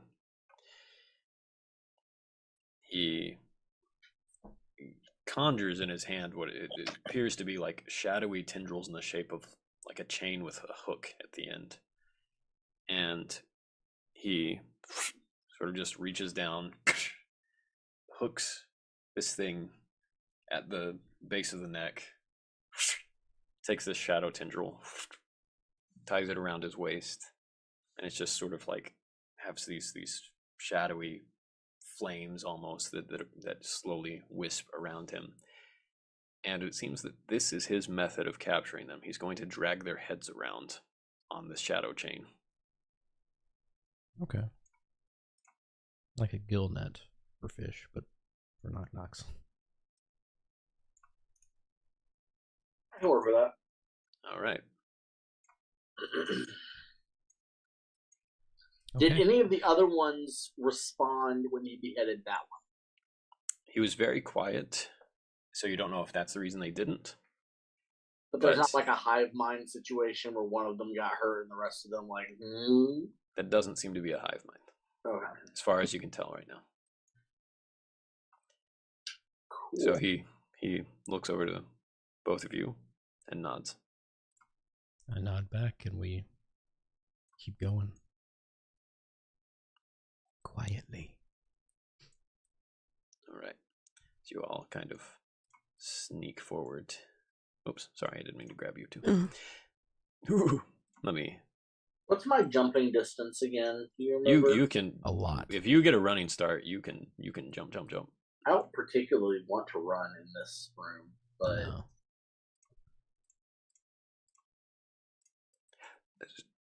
So what are we doing here? Geraldine's whispering in Killen's ear. I give her the short version.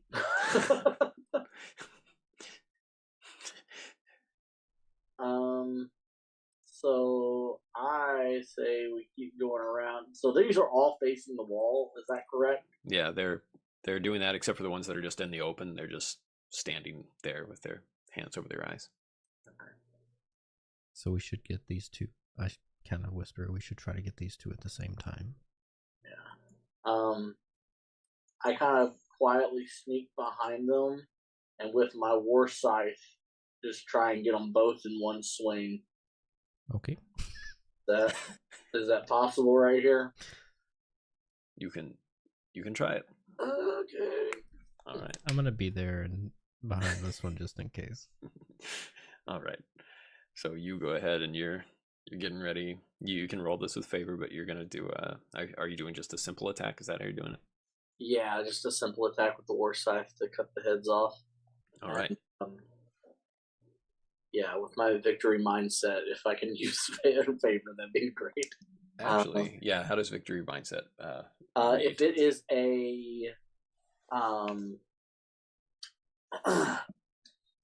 when you make a roll related to either playing a game, participating in a contest, or performing some sort of athletic spectacle such as sharpshooting, weightlifting, etc., you roll with favor.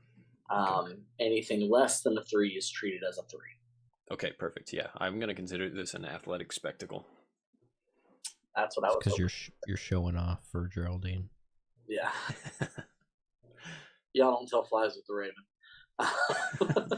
Don't tell flies with the raven. Don't tell Cassifia. Don't tell. Didn't start this game wanting to be a playboy, but here I am. So that's a 3. That'd be a 3. Wait, hold on. You said favor though. Yeah, I'll give you a double favor for this one, since that's hey. Cool. Okay. You actually do swipe through the first one cleanly. Head falls to the ground, The second one I am going to need a second roll for. All right, so do I get that with favor too, or not? This one will also be part of the athletic spectacle. So go ahead and roll with favor.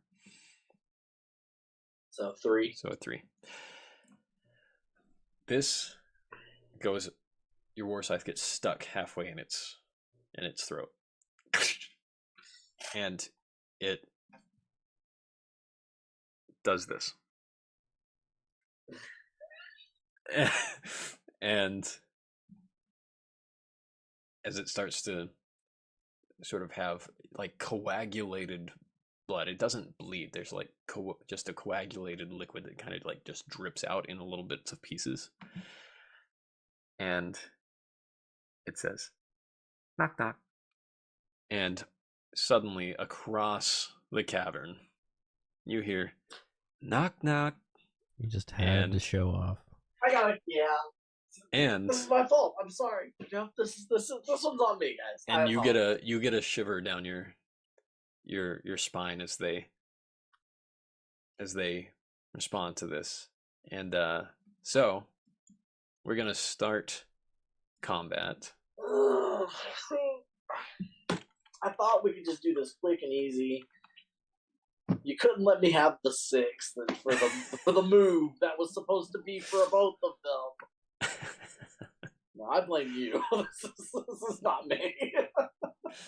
All right. I can accept that.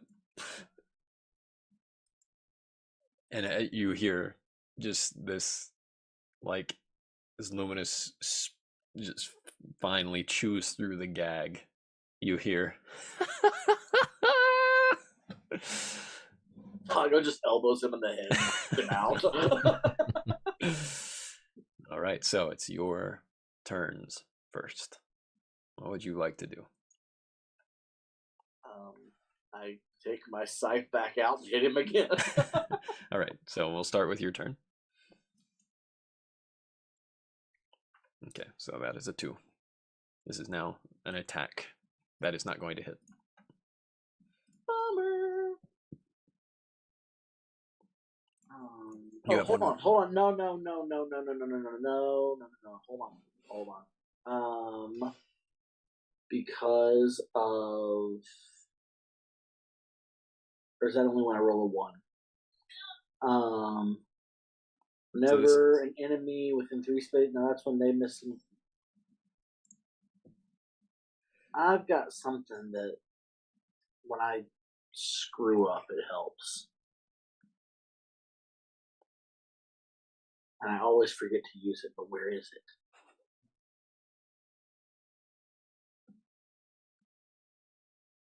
Okay, maybe I'm thinking of something else.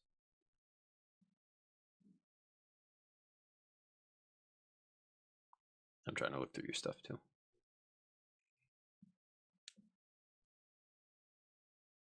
Yeah, I don't see anything. But once per day, you can regain all your body points. Yeah, I forgot about that. Okay. Never mind. So that was a simple attack. Yeah. You can hear the voice of the bottle mite yelling out of Osin's this freaking guy sash, saying, always got something to say. Yeah, seems like the best thing you could do is just hit things when you're literally capable of so many other kinds of attacks. But no, let's just poke it with a sharp stick. And you have your second attack, or your second action.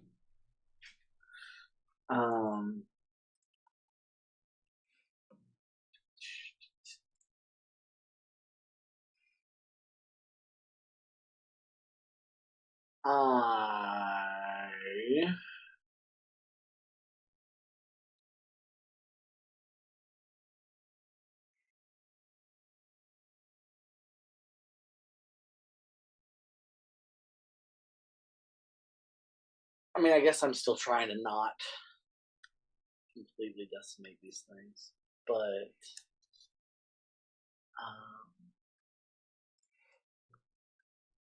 I guess I use Downward Strike. Well, that doesn't actually do anything unless it's prone. Yeah.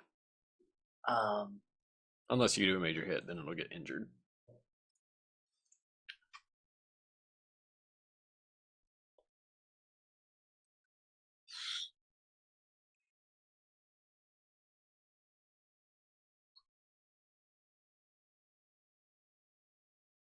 Yeah, shut up, Bottle Might. I'm just gonna hit it again. For right now, I'm a little frazzled, so I just hit it again. All right. Oops. Okay. So you do a damage to it. So can that one go the rest of the way through? I've already got it halfway through. Can I get another halfway through? Yeah, you do some damage. This is actually important. Does it stick into his neck again? Yeah, you go through a little bit deeper into his neck. Okay, so for my first action, I'm gonna step forward and front kick the hilt of the scythe that he's using. Oh, okay. To try to get it the rest away through. I'll consider that okay. I like it. So you just using the power, the force of your wings and your kick, you do that and help behead this thing. Whoosh. Very nice. Very cool move. Thank you. You have another action. Are they all? And the one at your feet is just like desperately trying to bite your ankle. Can you kick it toward Lucius and just have him put it on his? You just. Yeah. I alley-oop it.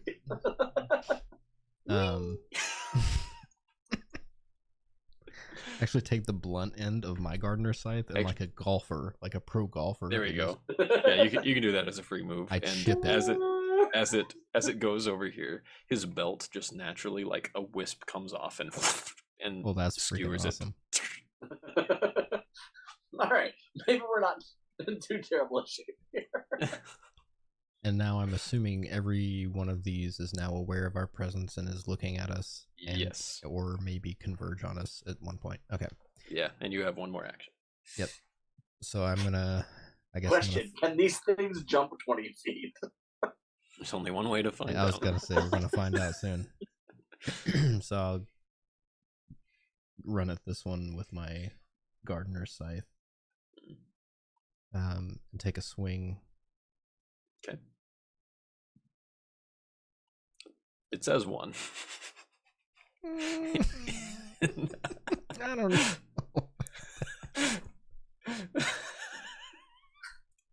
That was a weird one. I don't know if it looked the same on your screen as it did on mine. It did look weird. It's like on the edge. Yeah. 1 second. I'm just gonna look at I'm looking at the wrong person. Okay.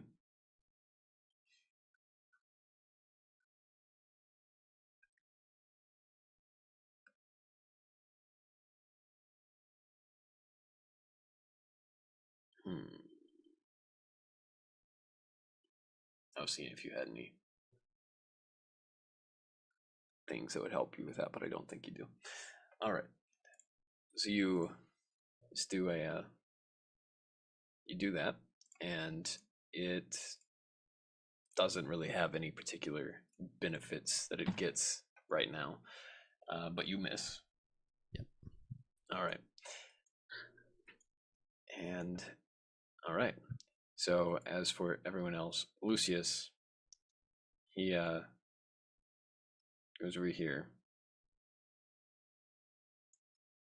performs a necrotic beam. Actually, from where he was, he'll do it this way. And he will, let's see, let me read it.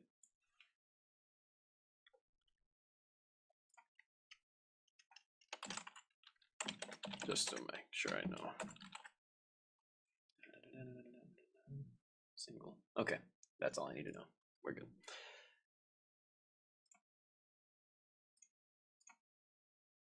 All right. Excellent. He ends up doing 2 damage to each of these things.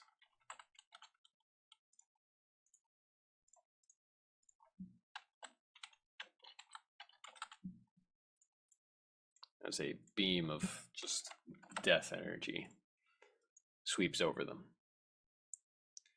And those are his 2 actions, so he sort of walks over here calmly. Over this way, Amir disappears and teleports over here, tries to strike this guy. That was not great. And that was his action. Then Sorsinius, on the other hand, does one of his strikes. And he will spend 1 of his points, and he will go ahead and do a total of 3 damage at once, and I will consider that a beheading. I'm trying to look at a feature granted by gear, and I entered it into my little drop down, and it's not showing up in my. Let me see. Oh. Let me look up. Let me see if this is something wonky going on. If error VLOOKUP, this should be.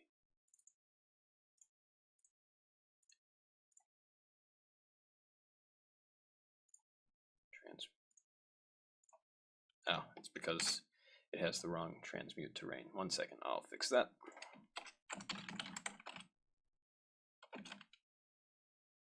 Transmute terrain improved. Make sure that it looks right on this side. Terrain improved. Got a technical difficulty here. While you're working on that, I have a quick question. If a target is grappled, do you get favor when you attack it? Yes, I believe you do, actually. All right, now let's see if your character sheet will work. Let me go back. There you go. Okay, thank you. Fixed it. Yep. Thanks for catching it. If a target is grappled, yes. I'm fairly sure that is the rule. Let's pretend it is. Okay. Otago goes over here, throws a bunch of javelins with his multi-attack. Manages to get 1 to hit. And these 2, nobody's wounded, so she will do a couple of bolts and do a little damage to this one. Vilas is over here. She has a little crossbow with her. All right. She does a little damage and damages this one. Okay. Then Geraldine has a skillet, but she is on you and she does not want to leave. She says, what, just tell me what to do.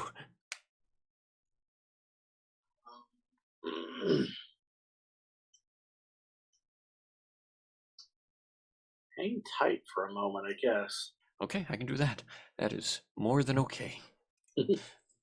All right, so now it is their turns. So, Osint, the knock-knock next to you, I'm just going to look up and remind myself of what exactly I have with them. Oh, yeah, I remember it. Okay, good. So this one attempts an attack on you. A 5, I do believe, goes past your. So it's just sort of reaching out with its claws. Are you using any reactions or anything? Because this will hit you otherwise. I don't know what you have, but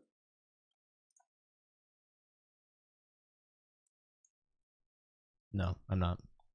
all right. Whoopsie doodles.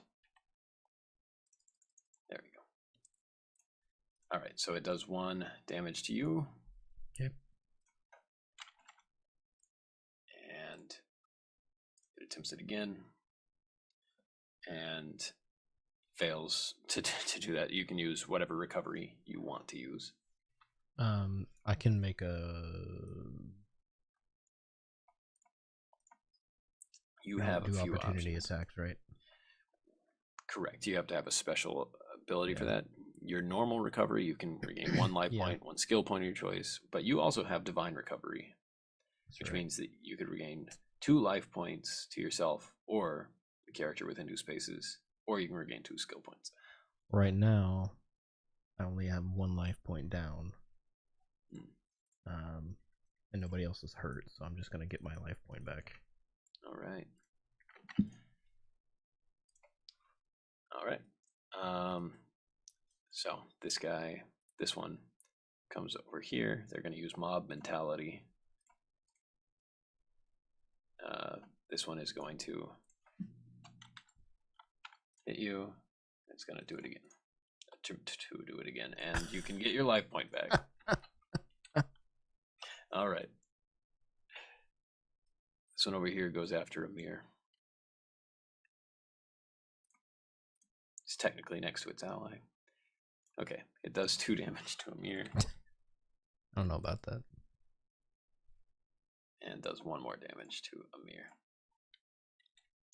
Amir is going to use a reaction.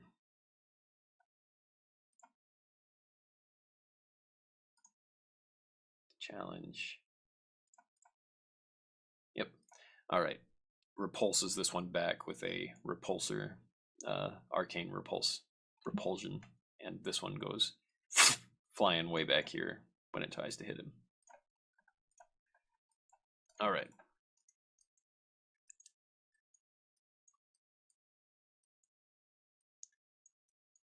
These things jump. Well, there's the answer. This one can't jump far enough. This one can. I'm doing a generalized idea of how far these guys can go because it's going to be fine for that. Okay, this one attacks Ivy. Oh, it can only roll 1 actually, so that's not a real roll. It can roll 1. No good. All right. And then these guys all have 1, 2.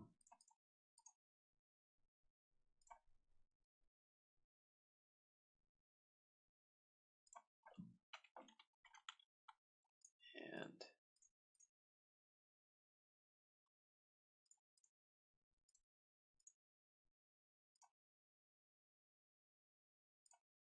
all right, that was from the other one.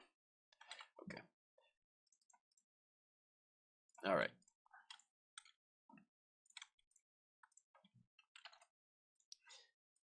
Then, okay, now we're back to you guys. Oh, I'm going to roll something for... No, I don't have to roll that yet. Okay, yeah. Back to you guys. What do you do? This is just a head right here, correct? Yeah, the small ones are just heads. All right.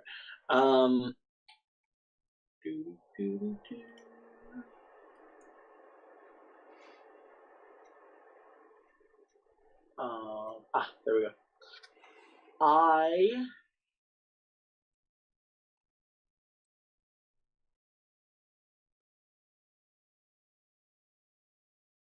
To be clear, and I think I know the answer to this question, but I can only grapple one thing at one time, right? Like, Yeah, yeah. Unless you have a bunch of arms.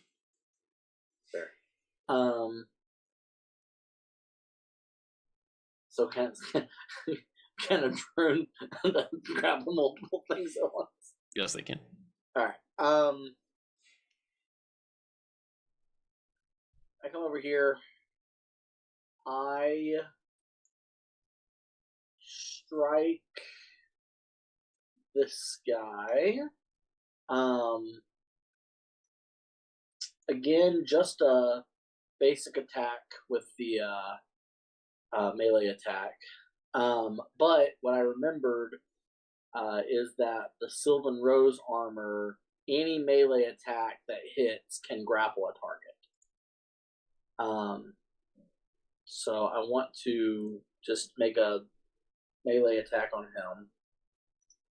Okay.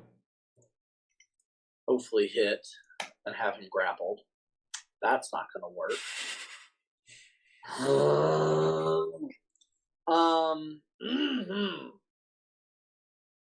Can I use a body point and reroll that, or does that not attacks? Not attacks. Bummer. Well, fine. Then I'll just use my second attack and try that again. Osen, decapitate him if it hits. All right. You do 1 damage.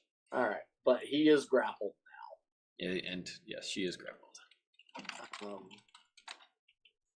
So, I guess that's the end of my turn, and I will let Osen knock its head off. What's Osen try to do? So I know we're doing a lot of basic melee attacks. I do have a plan to use some of my other stuff, just so you know. But you just don't want the bottle mite to say anything. Because he is adjacent to me right now, and so are the targets, I'm going to use my melee because I get advantage. So I'm going to swing my scythe again. On the one in front of you, or first one? Yeah, the one directly in front of me first. Right. Oh my goodness. 2 doesn't hit those, do they? Yeah, so that was your advantage roll? Yeah. You said? Okay. Yeah, 2 is not going to hit. Cool, so I guess I'm going to try again to the same one. 2, 4. There we go. Right. That'll hit. All right, anything else? I don't know if you can do anything else. Just run away! Run away! all right. No, I can't right now. All right. Let me look at what Amir has here. Well, this is not good. This is not good at all. There is 2 in there, space 2 you. Okay, great. So Amir targets these 2 with grasping bolt or grasping blast. Nice. I believe it reads that way. Let me see what it does. Yep, 1 attack roll. Okay. And intentionally pulls them over into the chasm, drops them into it. So they are gone. And Lucius over there across says, Cryptusian, you're supposed to be saving them for their heads. And Amir doesn't seem bothered that he just pulled some of them to their death. I'm just thinning out the herd, Witchblade.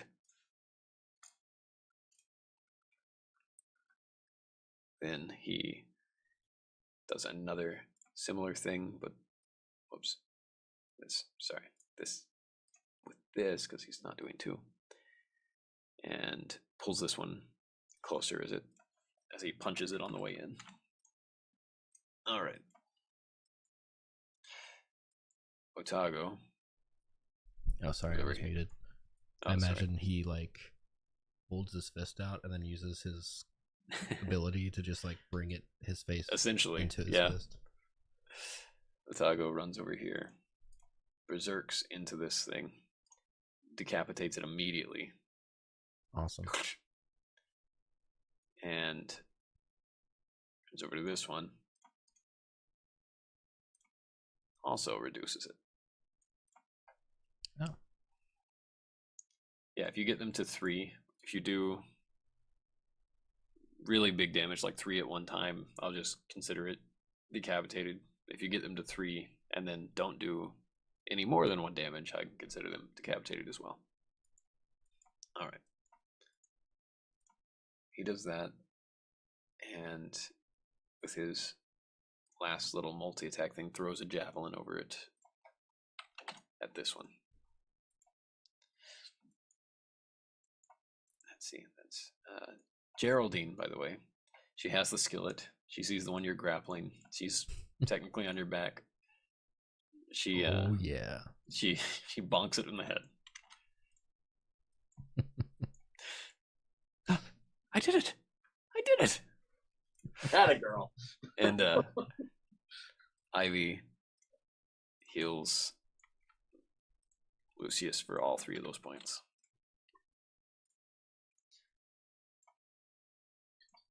Vilas comes over here, uses her crossbow, try to weaken this guy over here. Does not succeed. Then does, but it goes through him as he stumbles backwards and falls into the chasm, so he is not one that it captures. The other ones, however, get absorbed over into the belt.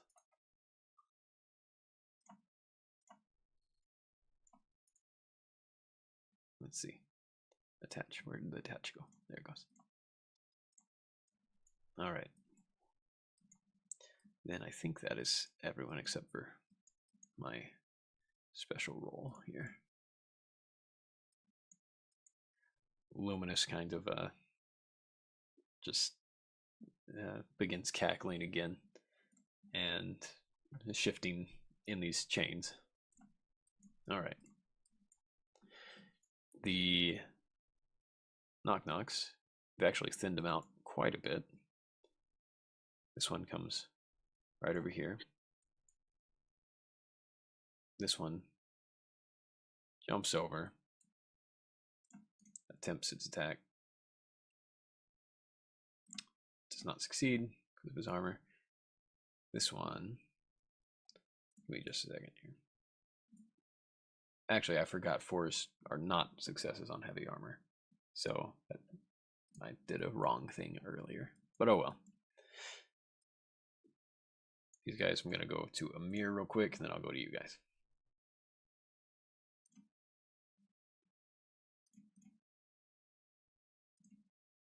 Oh, that should have been a... I'll consider that because this should be with advantage.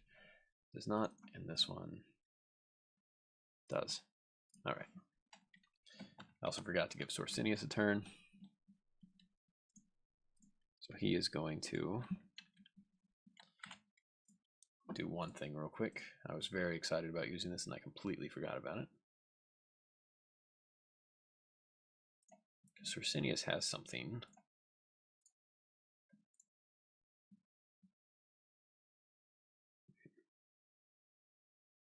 Yep. So he's going to use improved Feybane attack because he's absorbed that thing into him. And he's going to immediately, because he absorbed that whip into his body that you guys left when you were deciding who gets all the Feybreaker stuff. And this one goes down. All right, now focusing on the ones that are next to you guys. The one right next to you, Killen, goes ahead and attacks. It does manage to grappled.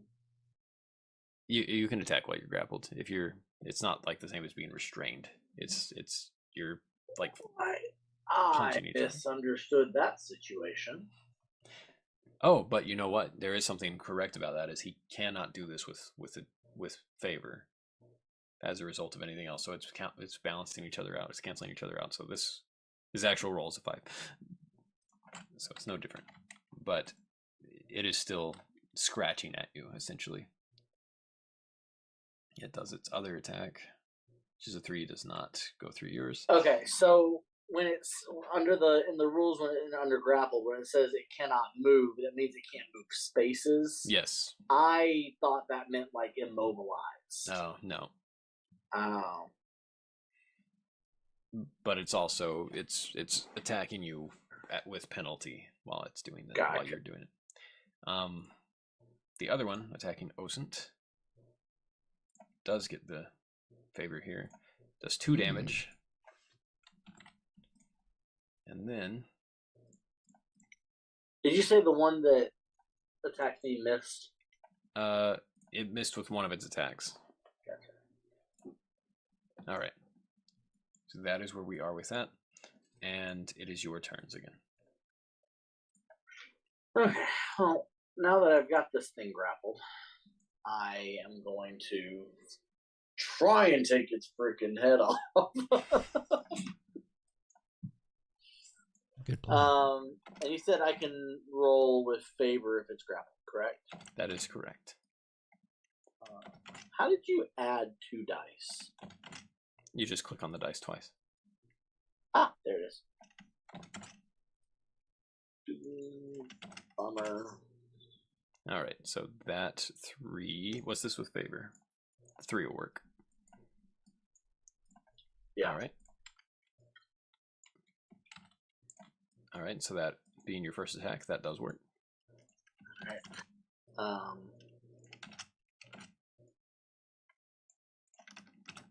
Still not decapitated, correct? No, you'd have to do one more. Okay. Cool. Well, then we're doing that again.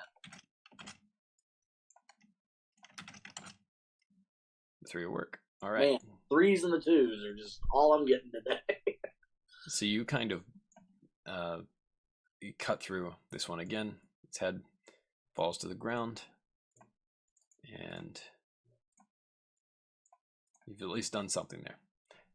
All right, and Geraldine. Well, I'll go ahead and give her turn. She reaches out with her skillet and tries to get this one and bonks it on the head. Atta girl. You're doing good. And she fails on the second one, and it gets its life point back. Happens to the best. All right, so, oh yeah, if you were gonna move or do anything else here, then you can before we move on to Osin. Osin, do you want my help here, or do you want me to just leave? Whatever you want to do, man.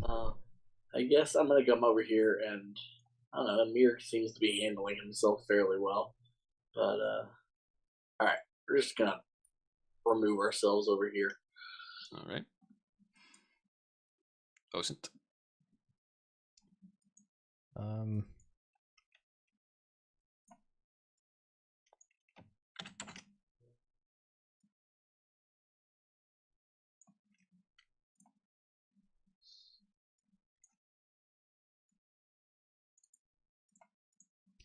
Yeah, I'm gonna.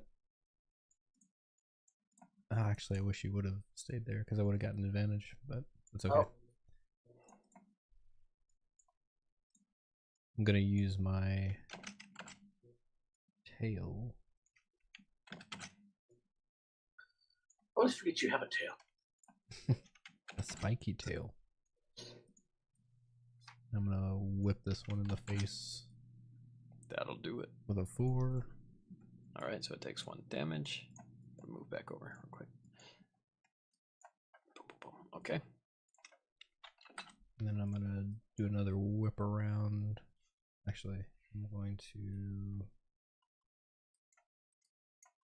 use the gardener's scythe with Empiric Strike.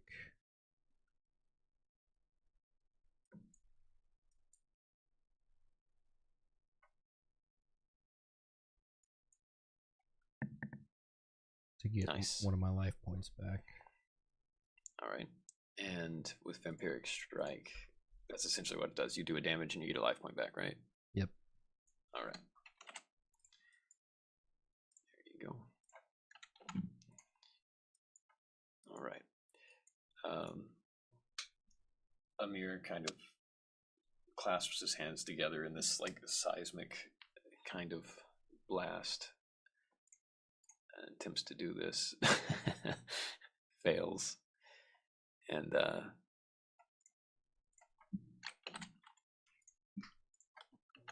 each of these guys, not that it matters for these ones, but does not manage to do that. Then he, wow, really fails miserably. Sorsenius, on the other hand, okay, so Sorsenius will combine his sorceress strike, or I'm sorry, his arcane smite with that 6 and go ahead and decapitate this guy.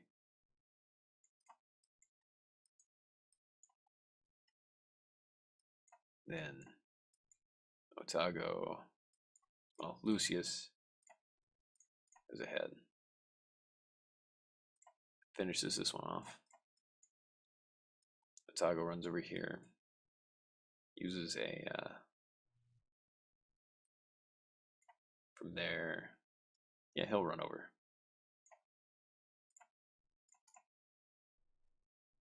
All right. Helps you finish that one off. There is everyone else comes out here. She tries to do a bolt at this guy across the way. No fortune with that.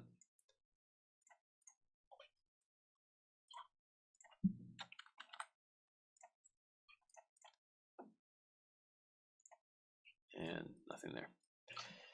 As everyone does this and is suddenly done here except for the one on the other side, this one sort of waves at everyone and begins walking this way.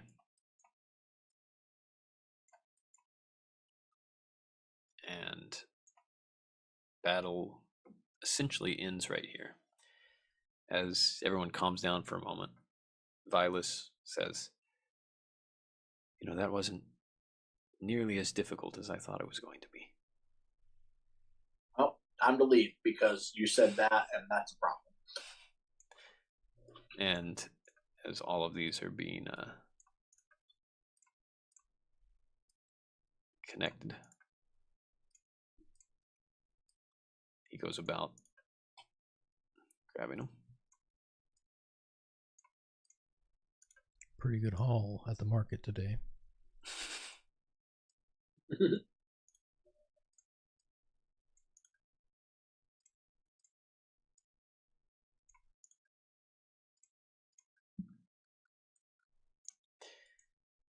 All right. Ivy goes ahead and heals everyone. So you can all get your hit points back at no cost.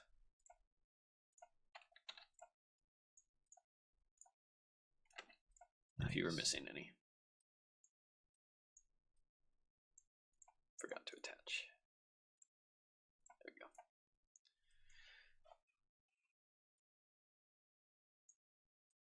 There we go. All right. So you do this. This one disappears off somewhere this way. What do you all do? I forgot a head up here. Oh no. I speak to the hand. Where'd Harris go? He was like, "I'm done with this." He said, "That's enough."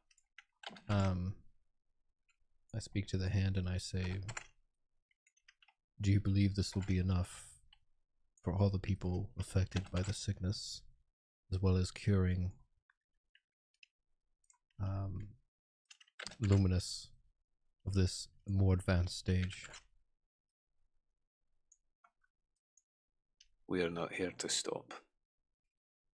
If we continue, we have the potential to eliminate the threat altogether, preventing any from coming after us afterwards, while also creating what we need. I don't know if us killing the ones in this location will ever stop them from coming. And I kind of fill him in on the tree and the corrupted seed situation. I'm well aware of the gallows tree.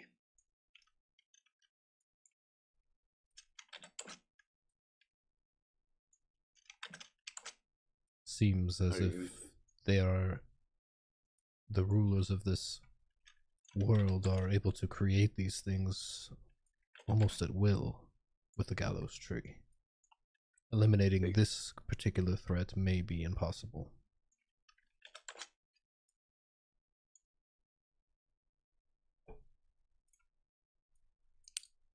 Your information is flawed, advisor. The gallows tree is not what produced the knock-knocks.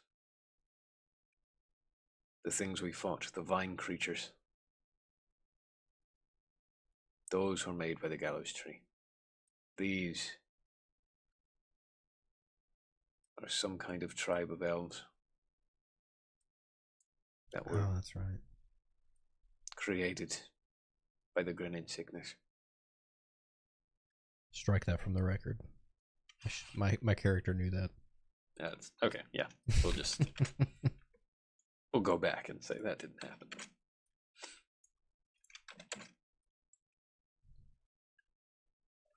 Should we continue through this cave?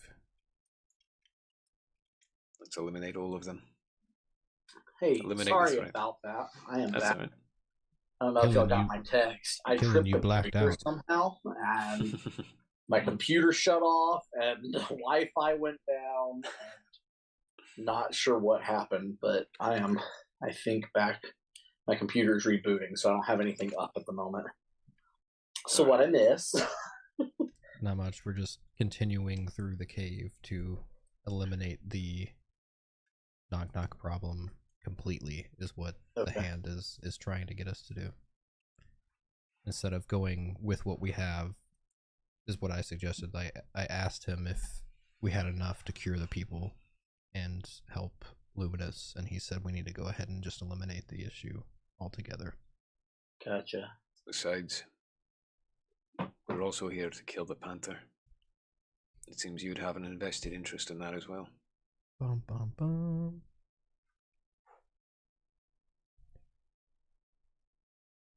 Killing the panther would be ideal. He's very powerful. He seems And to he's be weakened after what we did to him. This is the prime opportunity. Yeah. He's here somewhere. I forgot we did that. Yeah. Okay. So, continuing this way then. We're ready to go. All right. Kind of just fly over this gap. So in various ways, because this group will certainly find ways to do it. Even if Otago just has to toss people over, somehow you get over. I'll catch We don't him on have to the worry other about the side. details. Fly people over, toss people over, whatever it is. And as you all come this way, and you get who's in the lead here? Who's leading this foray into the next section?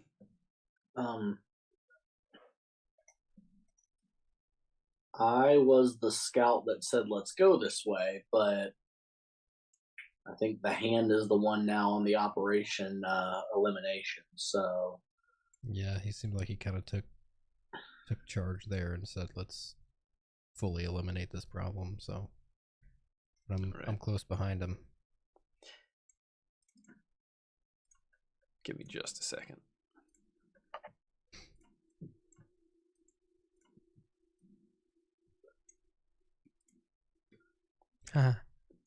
So, as you all kind of get here and can see, there is a tremendous number of these things. And instead of attacking, they're smiling in your direction, looking all at you here, and far, far in the distance, there's one that's wearing some kind of a headdress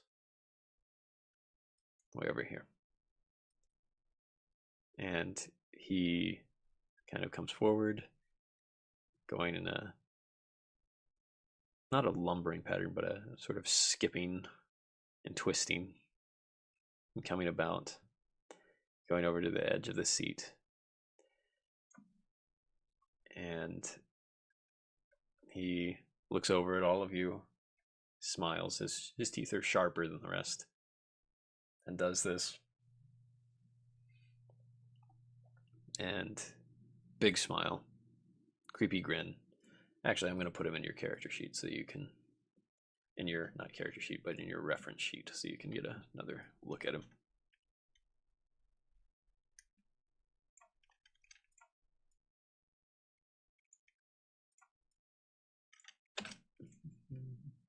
There's your reference sheet. I'll put him down here next to, oh, I have to enter a whole new section for you guys. Oh, I haven't seen the picture of the deceit wolf. I like that he's wearing a suit.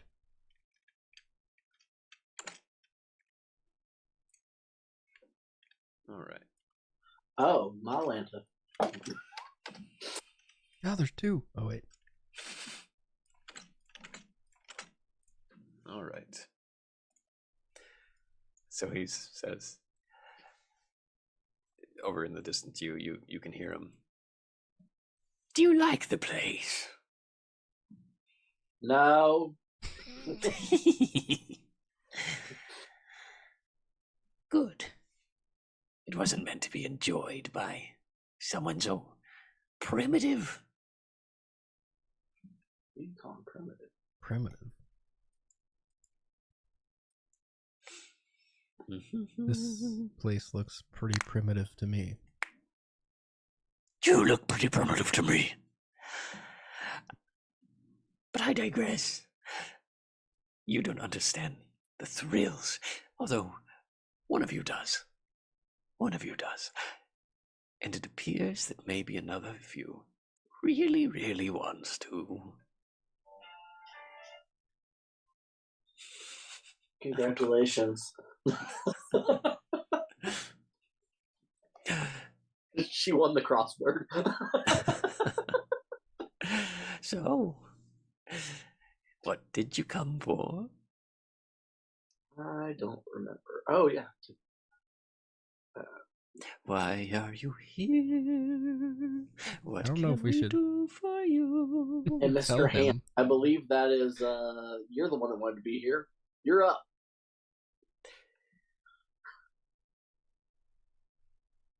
Enough of your words. We're here to take what's inside of you. Oh, what's inside of us? I would have thought you'd be more worried about what's inside of you.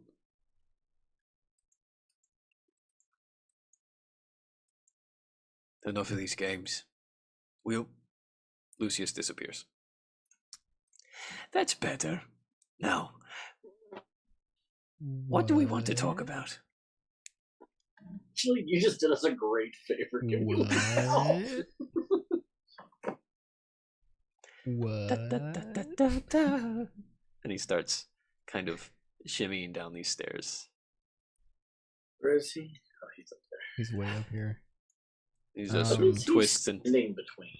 twists and turns and twists and turns and yes, now you notice a very large mandible jawbones of something that is clearly huge, potentially at this level of big. You're thinking that is probably Titanic.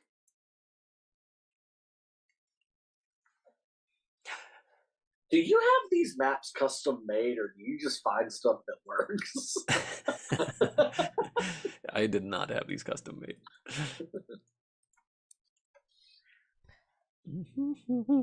We're here to save our friends. Ooh, from what? The sickness inside of them.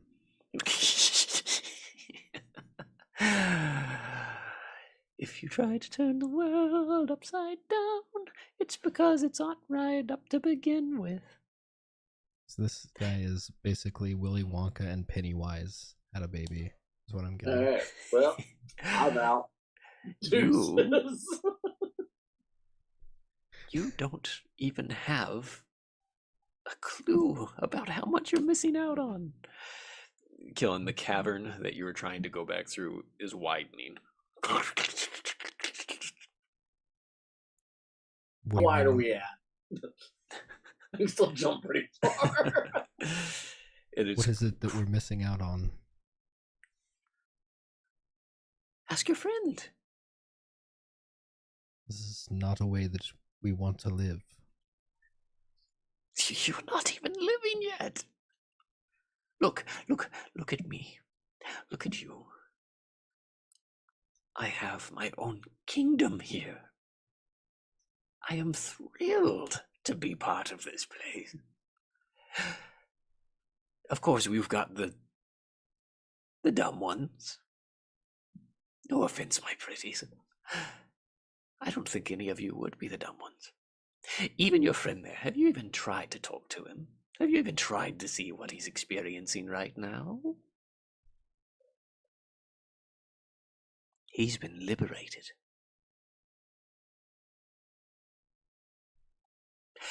And I could give you, such exquisite liberation. We could have a tremendous amount of fun together. Because I know who you are. His liberation has come at the cost of many. Yes.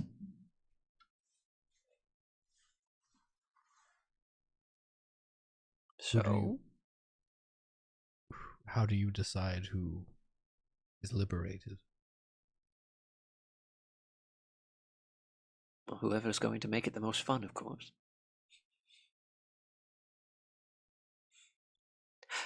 I never even introduced myself. Call me the king of the jungle. Music cue.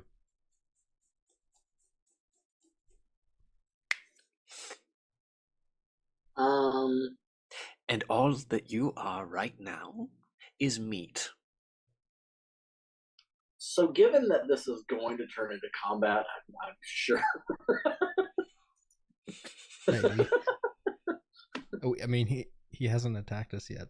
Nobody has attacked us yet, so I'm trying to figure out what his angle is. Yeah.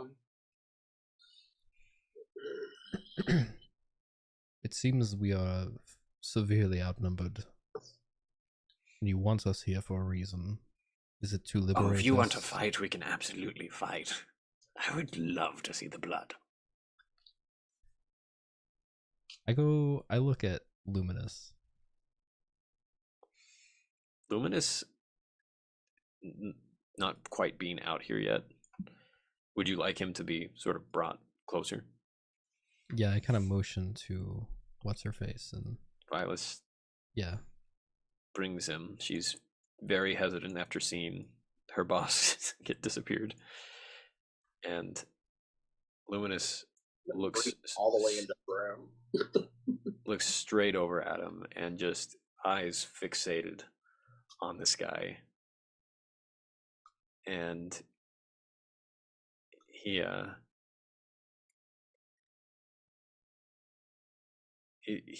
seems absolutely mesmerized right now.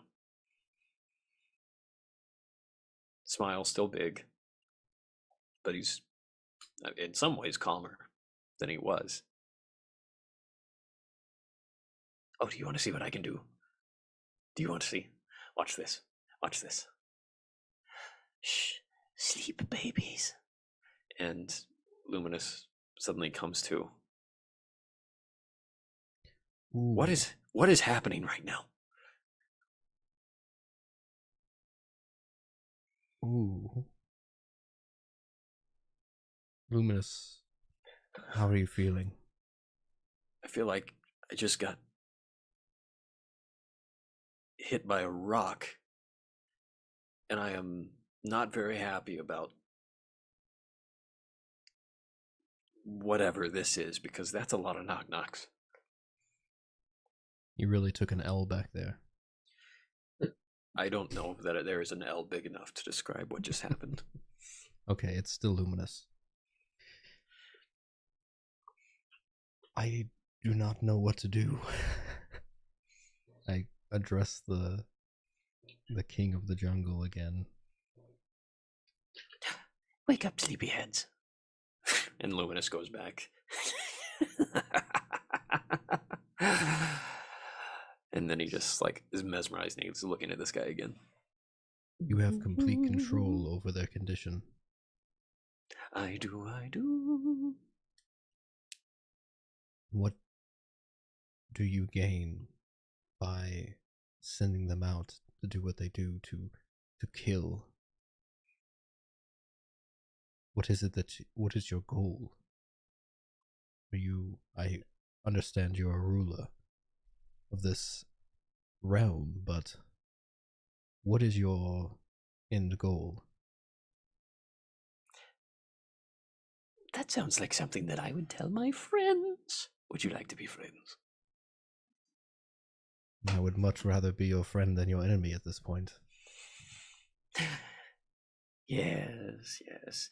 How do you bind friendships where you are? Where you're from? Good question. Is it words? No.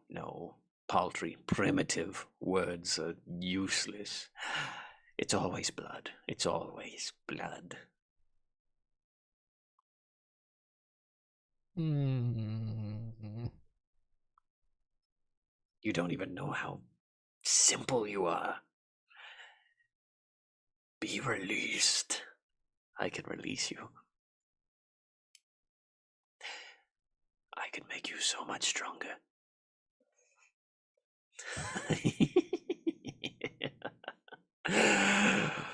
Killen, do you have anything to say?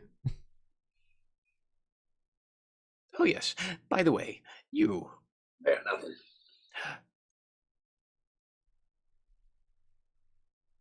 Wake up.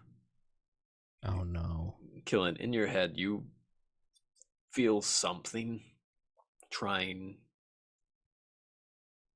to do something unusual inside of you. You can attempt to make either a mind or a spirit roll.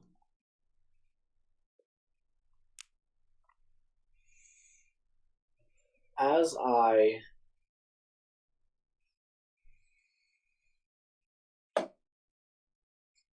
gonna make a spirit roll. Before you make the roll, who are you trying to draw strength from? So, yeah, which leads me to what I was about to say, I think.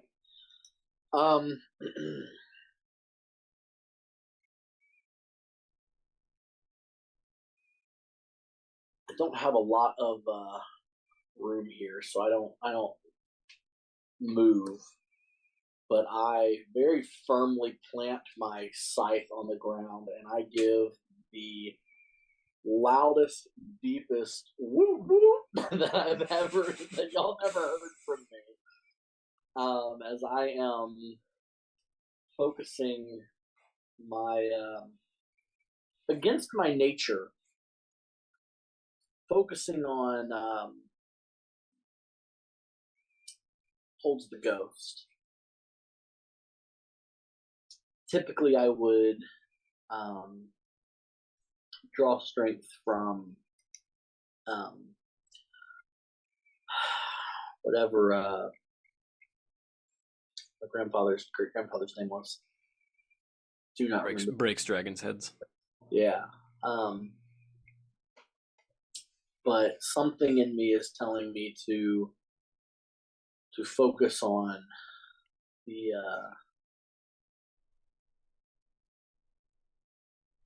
the peace and joy that gives strength to Holds the Ghost. And so reaching into my meditative practices and focusing on her and giving this resounding holler. After all of that, if this is below a 4, I'm going to be really ticked off.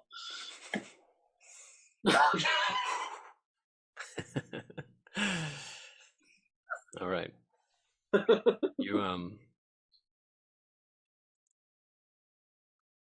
You get a sensation like something squirming inside your spirit. Can I?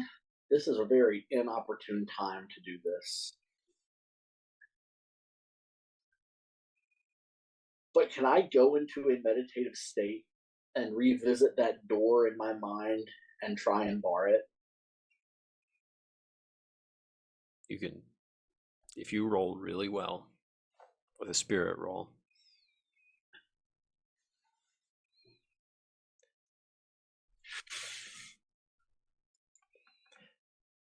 Osen.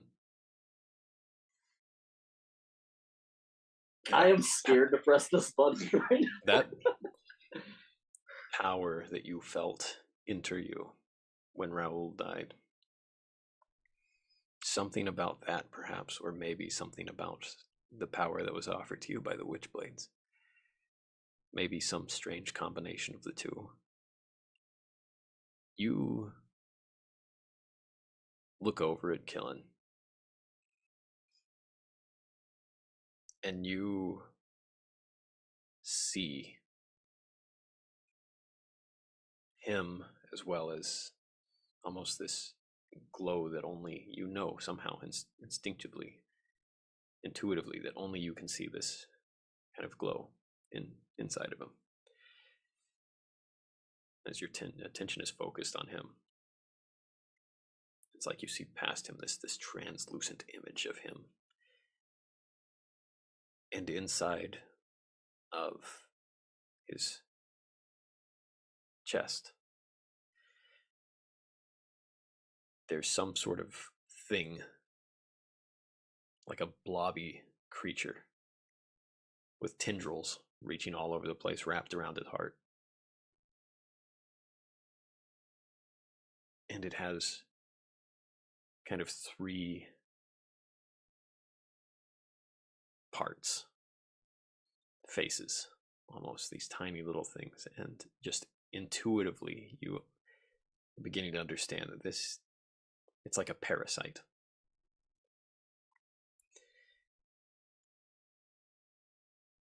And it has 3, many tendrils, but 3 large ones. One is particularly large, wrapped around his heart. One, it's like going up through like the spinal cord and wrapping around a part of the brain. And one is wrapping around like the nervous system itself.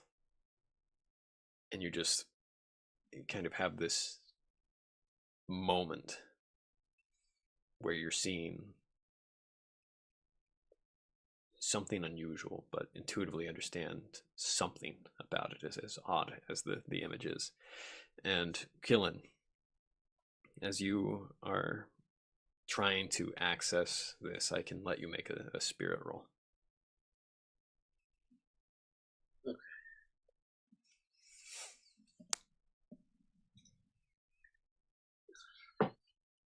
Okay. Do you want to re-roll your roll? Do you have any spirit points?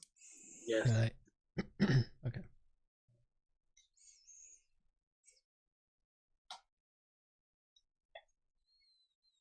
Okay. I use seeing this thing that's wrapped around him and seeing he's struggling right now.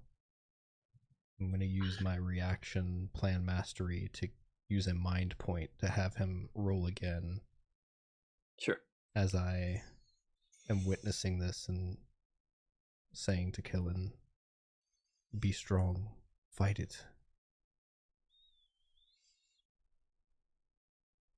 So you get one more roll.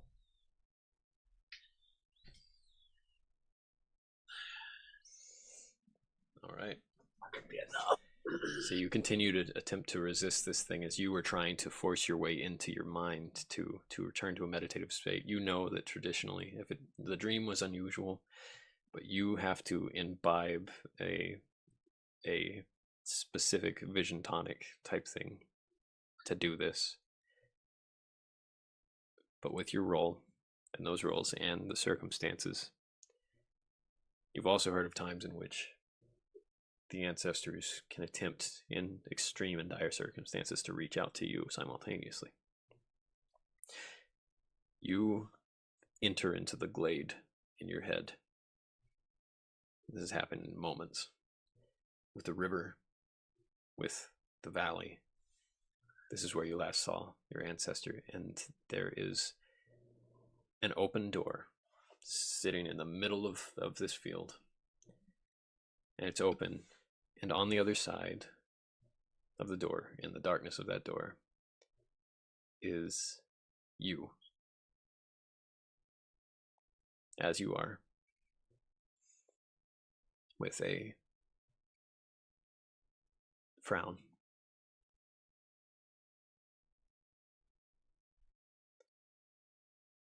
Doesn't seem like the knock-knock. Doesn't seem like anything bad. It's this vision of you sighs a little bit when it sees you.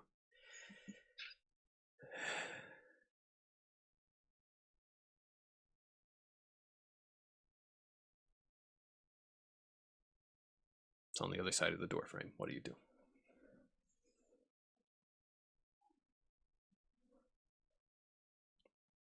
Is this the same red door that I saw previously? Mm-hmm.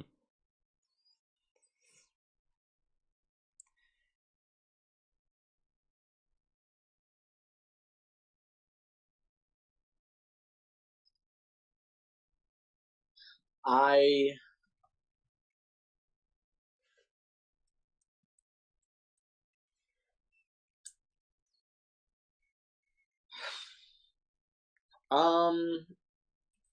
approached the door, approached this version of myself.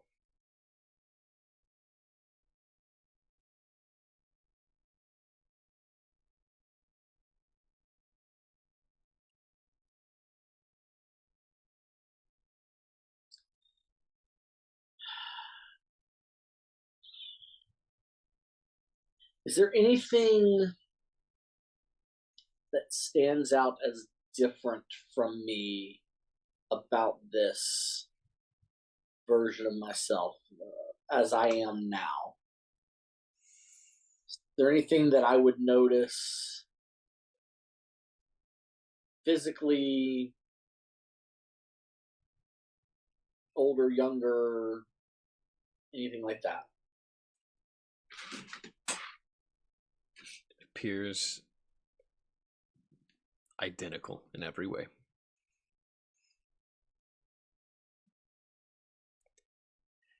And it's looking at you with trepidation.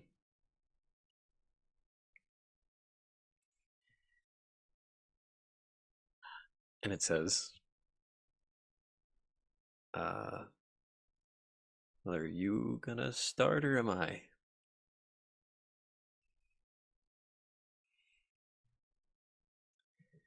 I say, why don't you?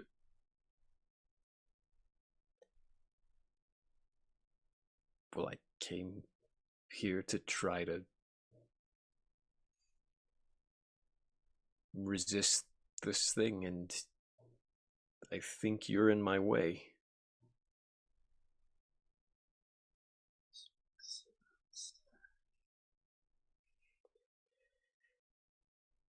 I don't know if I'm supposed to go through this door or if I'm supposed to fight you,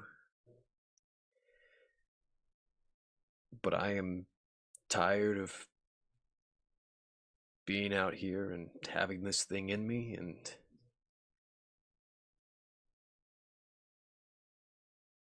I came here to this place looking for some guidance, from some strength, And I don't see my ancestor around, but you... I don't know what to do with this. So that makes two of us. Oh my goodness. There's so many things I could do, but they could go terribly wrong.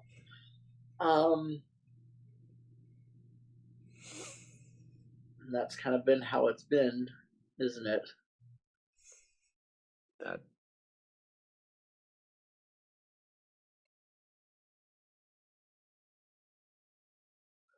So how do I get out of my own way?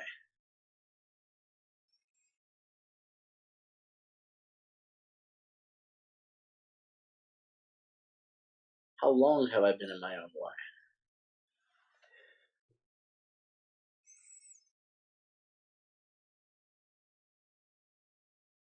You're not the thing?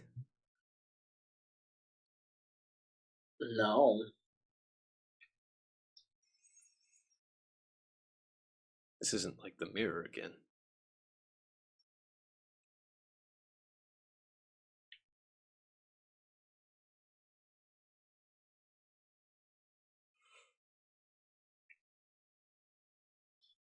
How far back is this going?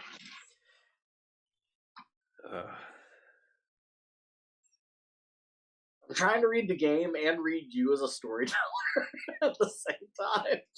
How does this work? I'm trying to put all the pieces together. Maybe we can... If we're the same person, what do we know?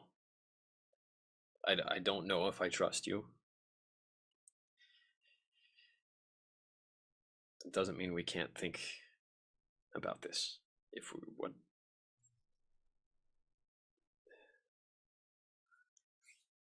what did the water mean?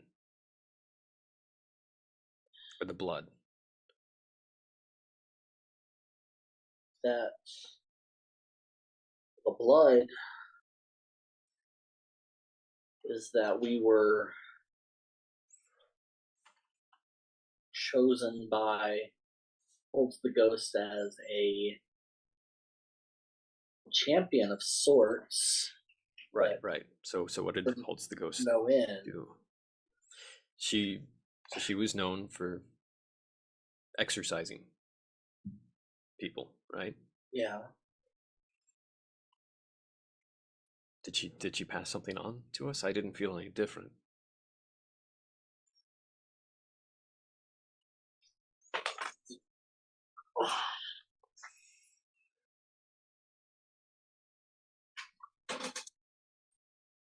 The first time she splashed water.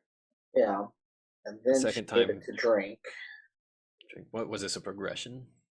Or I don't know, I've been thinking the same things. What if we neither of us have walked through the door?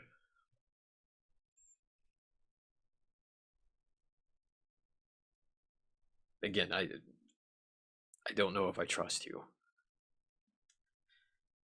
And we might just switch places and then we're the same person, maybe? I don't know what side of the door is which now. I don't.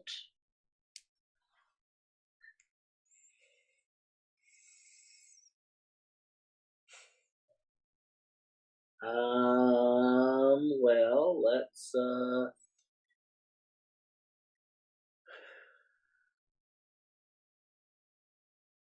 yeah, the water's throwing me off. I'm trying to put too many pieces together at the same time.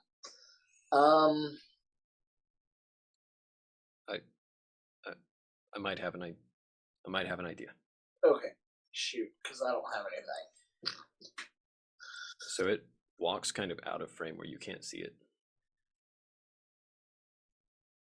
And it comes back with a cup identical to a cup you carry with you, full of water.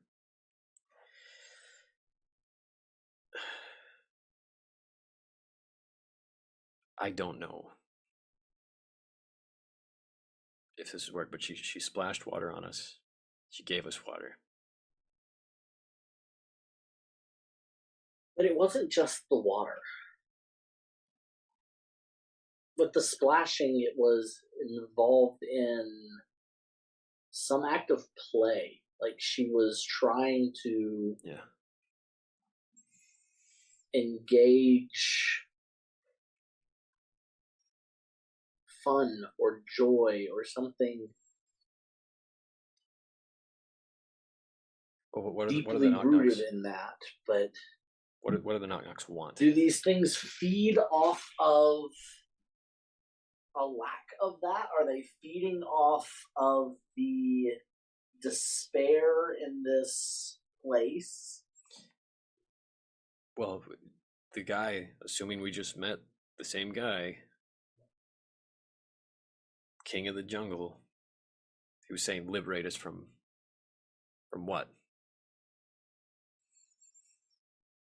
Well, Like this sadistic, crazy version of that, I imagine, from any kind of inhibitions. Right. Morality. Right. So inhibitions, morality. He mentioned bloodshed.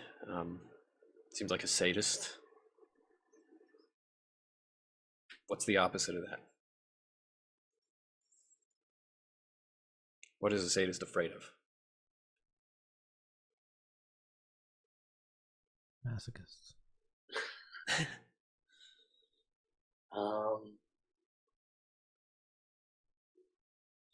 What? I mean, altruism,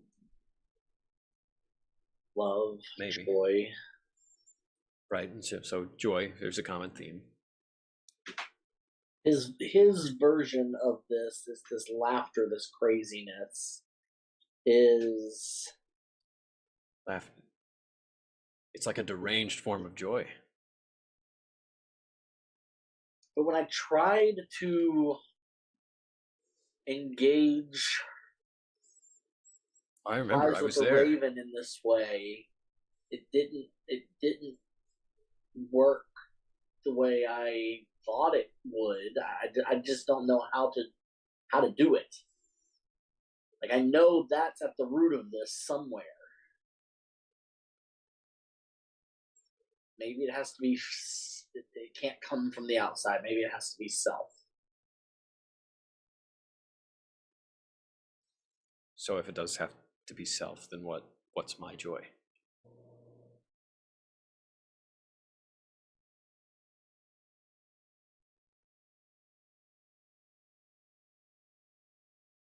Cracking cold ones with the boys. Yeah, I love the freedom of my land. I love not being on being purposeful, slaying titans with my allies.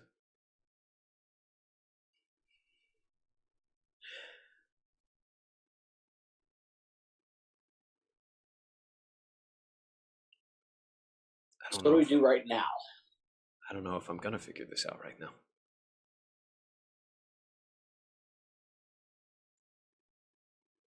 So I'm in my mind. Well, I'm in my mind. Crossing Sure. the door is not crossing into a dark realm. It's crossing into the heart where this thing is living, but it is an invader there. I'm not crossing into its territory. It's still mine. So when I got this, it was because I drank. I invited it in. These things have to be invited in, right? Is there a way to do the opposite of that? Guess we cross the door and threshold and find out. Well, okay.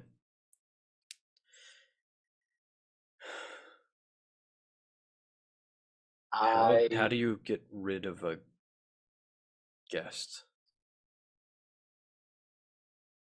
I'm a Titanian. We don't do that.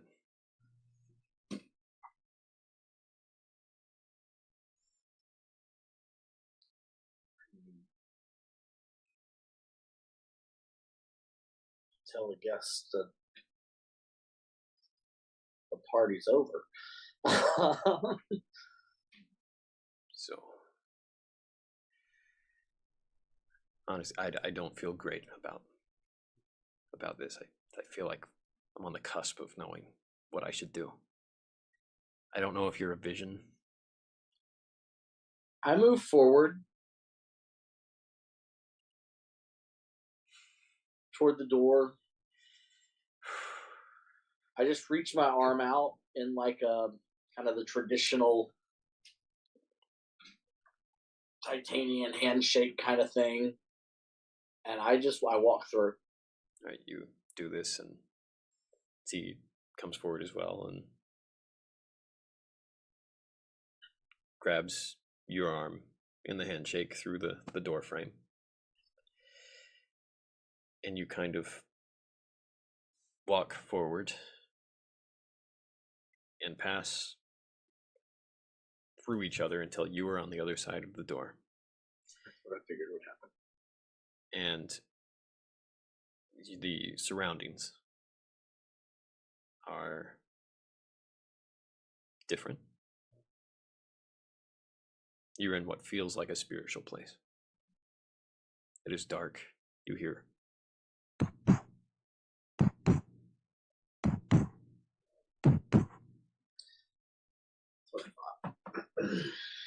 and it sounds like two things.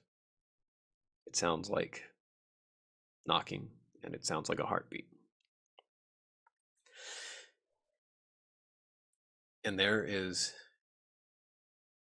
a large, slimy, black thing enveloped in a shadow that's slowly dissipating in front of you.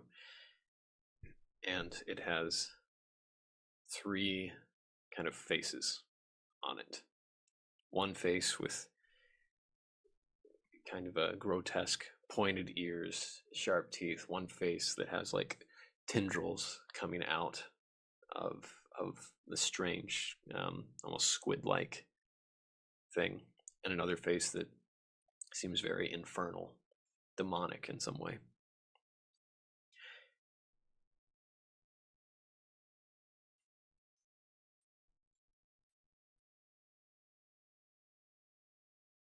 I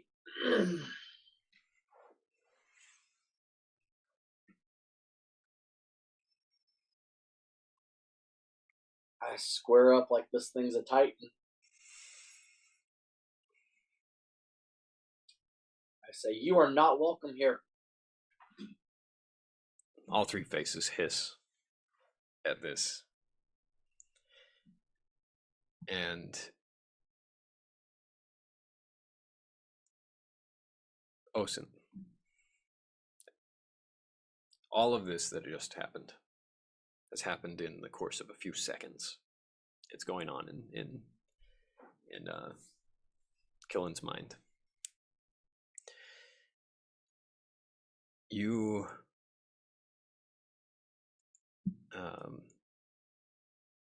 get that impression that there is a parasite of some sort. It's the last thing you sort of picked up on in there. And you see that sort of with your eyes there, but you realize that you have a sort of limited amount of time now to peer into things. You feel like it's about to fade from you, this capacity. But I want you to tell me, who do you look at next? What do you look at? Who do you look at? Because you feel like you have some kind of strange insight right now. I seeing what's happening inside of Killen. Am I able to look inside of the King of the Jungle? You look all the way across, straight out at the King of the Jungle, and you use this strange insight that you have. And it's like you're suddenly in this memory of him as a king years and years and years ago of a thriving, peaceful jungle elf tribe. and you just get these tiny little impressions of joy and peace and working together, so very different than what he has expressed to you so far.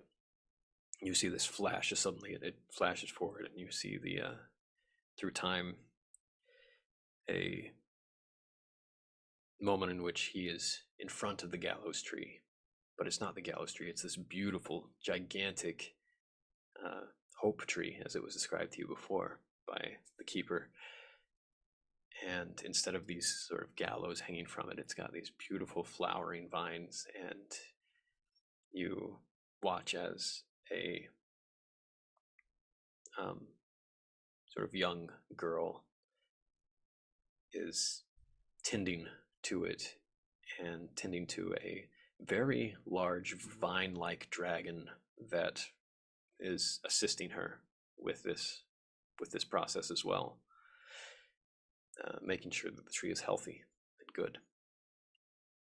And the king of the jungle is there watching them, sort of peering through the jungle leaves, taking a look here, while some voice that is scrambled, you can't quite catch everything it says, but it's definitely feminine and it's older, sort of whispers in its ears as he's watching this scene and spying on them.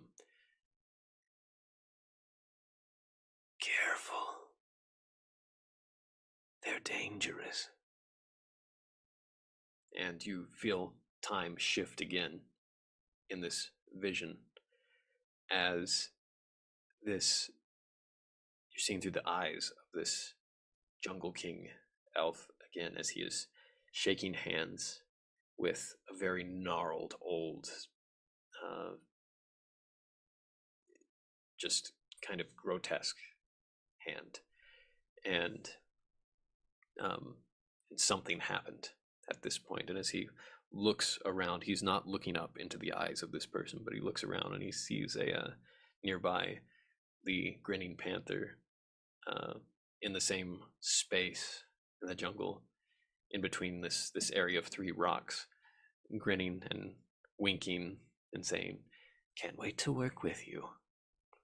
And time shifts again, and you see this just deterioration of this thing's soul, and you get the distinct impression that whatever has become of the Jungle King now, however he is what he has been driven mad, but he was not always like this, and he was tricked in some way.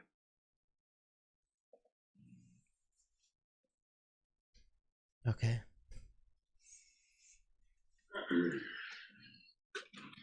And you have one more little bit of time that you can look at anything else.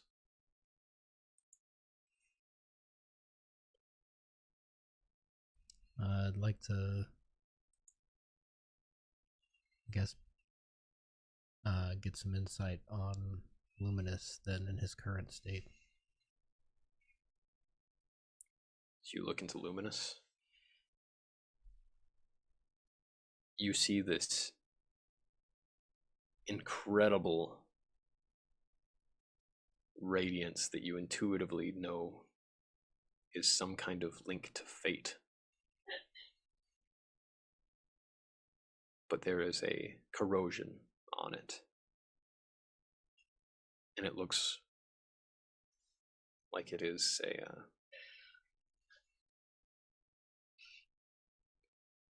somewhat of a symbol of an eye, a hand, and a mouth that is like on a disc on the floor that has black inky things sort of rising up and corroding the brightness of this fate, as if in some way fate itself, as it applies to Luminous, is being challenged.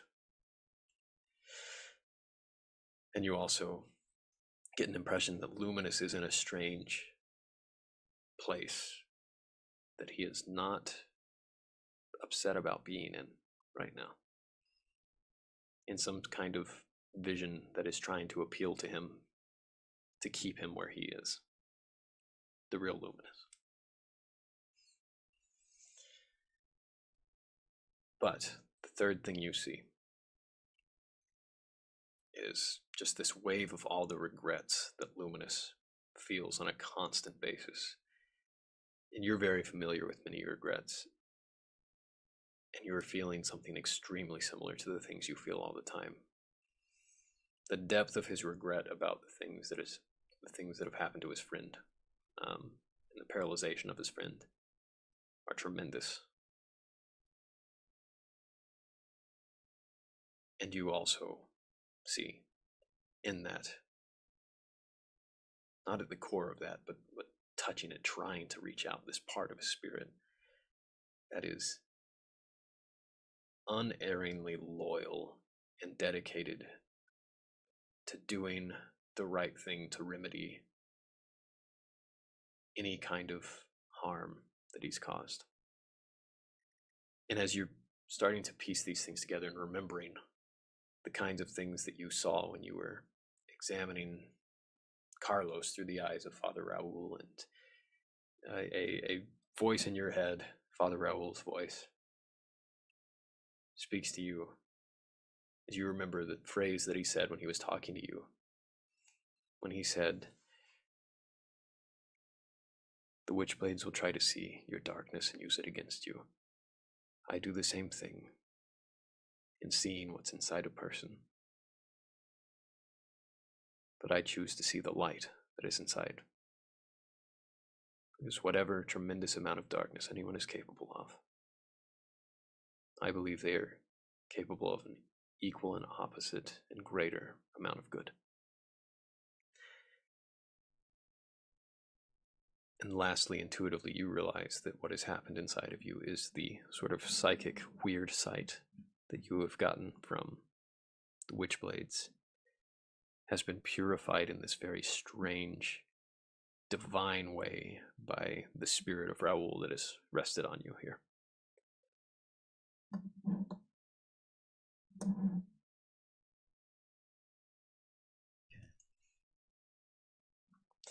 So all of these things happen in seconds. You feel it sort of fading as it's sort of pulsed out of you, and it fades back down. So the very last thing we'll do before we end here, because I know it's late.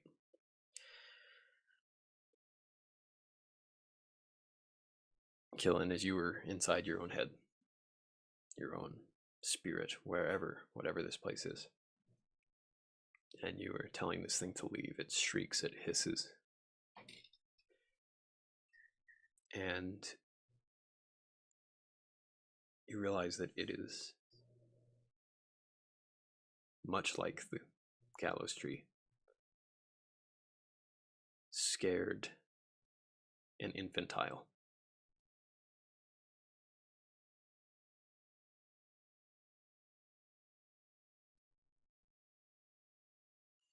That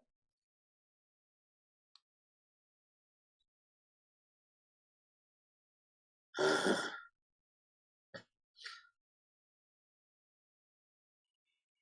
don't know what to do with that information. You hear yourself from behind the door that you just came out of. You can see it's all darkness in the space you're in, but you see the door, and you, the you that passed through,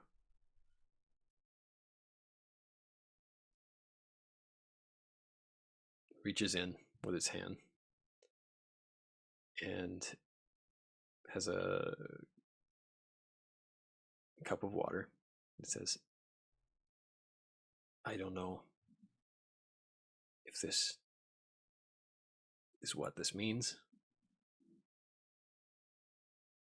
I don't know if this is useful. Water has to be useful for something, right?"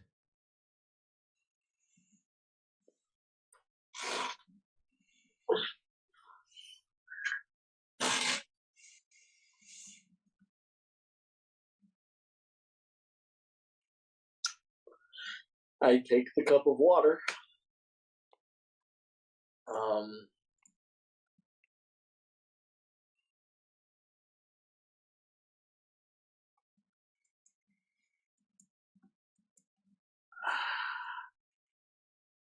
And we'll end it right there for tonight.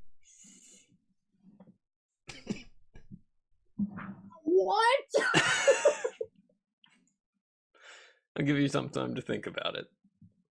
Yeah, this is definitely a thinker for sure. Yeah, don't make the wrong choice. Yeah.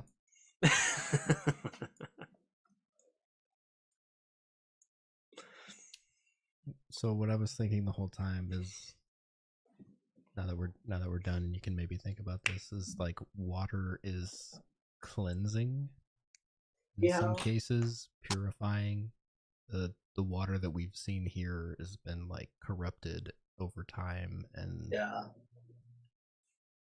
something within your ancestral spirit realm knowledge has to point to water being the key for something. So what did the tree used to make? The soul pod things? And now corrupted soul pods are what makes the knock-knocks, right? No. Or no? I made that mistake earlier too. So the vine creatures that you guys came across, and the sylvan stags, which I'll remind you have like vine-like parts of them. They are all things that were affected by the tree, by the soul seeds. The grinning sickness is the invention of the grinning panther. So the knock-knocks... However, the stags also have some kind of grinning sickness. Yeah, so that's where I'm confused, because I thought they had the same thing. Yes, so at one point, that was one of the things that the Scarecrow told you a long time ago, was that the grinning stags are kind of a combined effort of... That's right. The grinning the grinning panther's efforts in an alliance with Grammy Grins. And what I saw with this Jungle King guy is that he was once good, and he made some sort of deal, and over time has become what he is now. But the thing that's causing grinning sickness isn't a soul seed. Correct. It really doesn't have anything to do with the soul seeds. Presumably.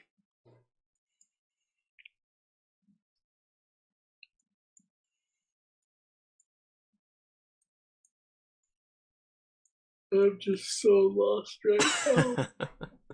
That's a lot. That's some deep lore that we're not privy to right now. You guys told me, you were like, I love uncovering lore. I do. That was something you love both uncovering wanted. Oh, I like it. I'm not It was something you both like wanted.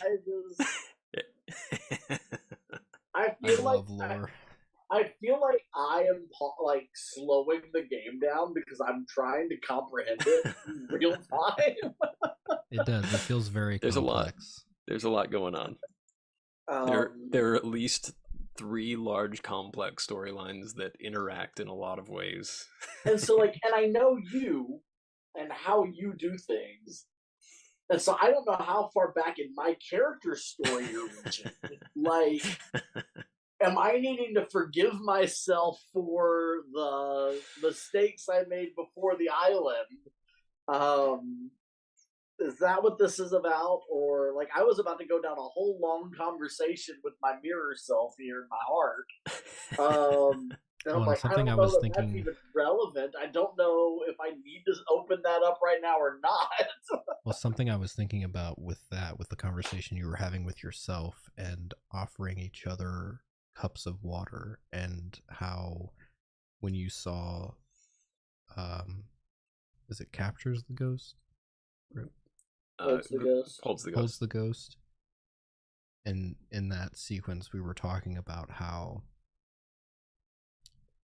like, allies share meals together, and like offering a cup is like a gesture of something, of goodwill, of friendship. It's gonna be a friends we made along the way was the power that we needed all along. Yeah. It's like in But it Finish also up. feels too simple to like let this big monster have a cup of water and then it's all over. Sure, with, yeah, you yeah, know? yeah. But I think it's symbolic of something else for sure. The water is like key symbolism. It's gonna be like an Interstellar when it's not gravity, it's love that comes Yeah. through the cosmos. Ugh. Yeah, this is good though. I like this. You're doing a really interesting and cool job of like weaving things, weaving mystery, and not just giving it out. Can you tell you're I'm getting enjoying closer it. and closer to a season finale? Yeah, No, it feels like we're getting deeper and deeper in. it feels like we're revealing The things more very you do, slowly. I'm like, I mean, we're just opening new things up. the level of things that are being revealed at this point Yeah. are indicative, I think. But Yeah, Oh Yeah. my goodness. I mean, I'm excited to. I'm really excited to see how Kyle reacts to watching. this is Kyle got This is a wild one. Kyle's gonna cry. just because of Mac. Mac doesn't Oh like yeah, it anymore. no, 100%. Like he's gonna quit playing because of Mac. I was like, what is the if somebody was infected in this way, what is the most gruesome way that you can get rid of some character? What's the worst thing I can do to a player who's not gonna be here? Yeah, how can I punish Kyle for not being here? Yeah, he's in Hawaii right now, so He's not. He's Oh, he's yeah. doing fine then. I forgot he was taking that trip. I didn't actually. he know went that he they went went- to a jungle island, so No, that's true. He's okay. all right. That was good, guys. Alright. All right, thanks for playing, guys. Yeah. I can't wait to think about what gifts I'm gonna send now. Oh, I can't even imagine what's gonna I happen now. forgot. Kyle's gonna be Alright. so confused. Yeah. All right, see All you right. guys. See ya. Bye.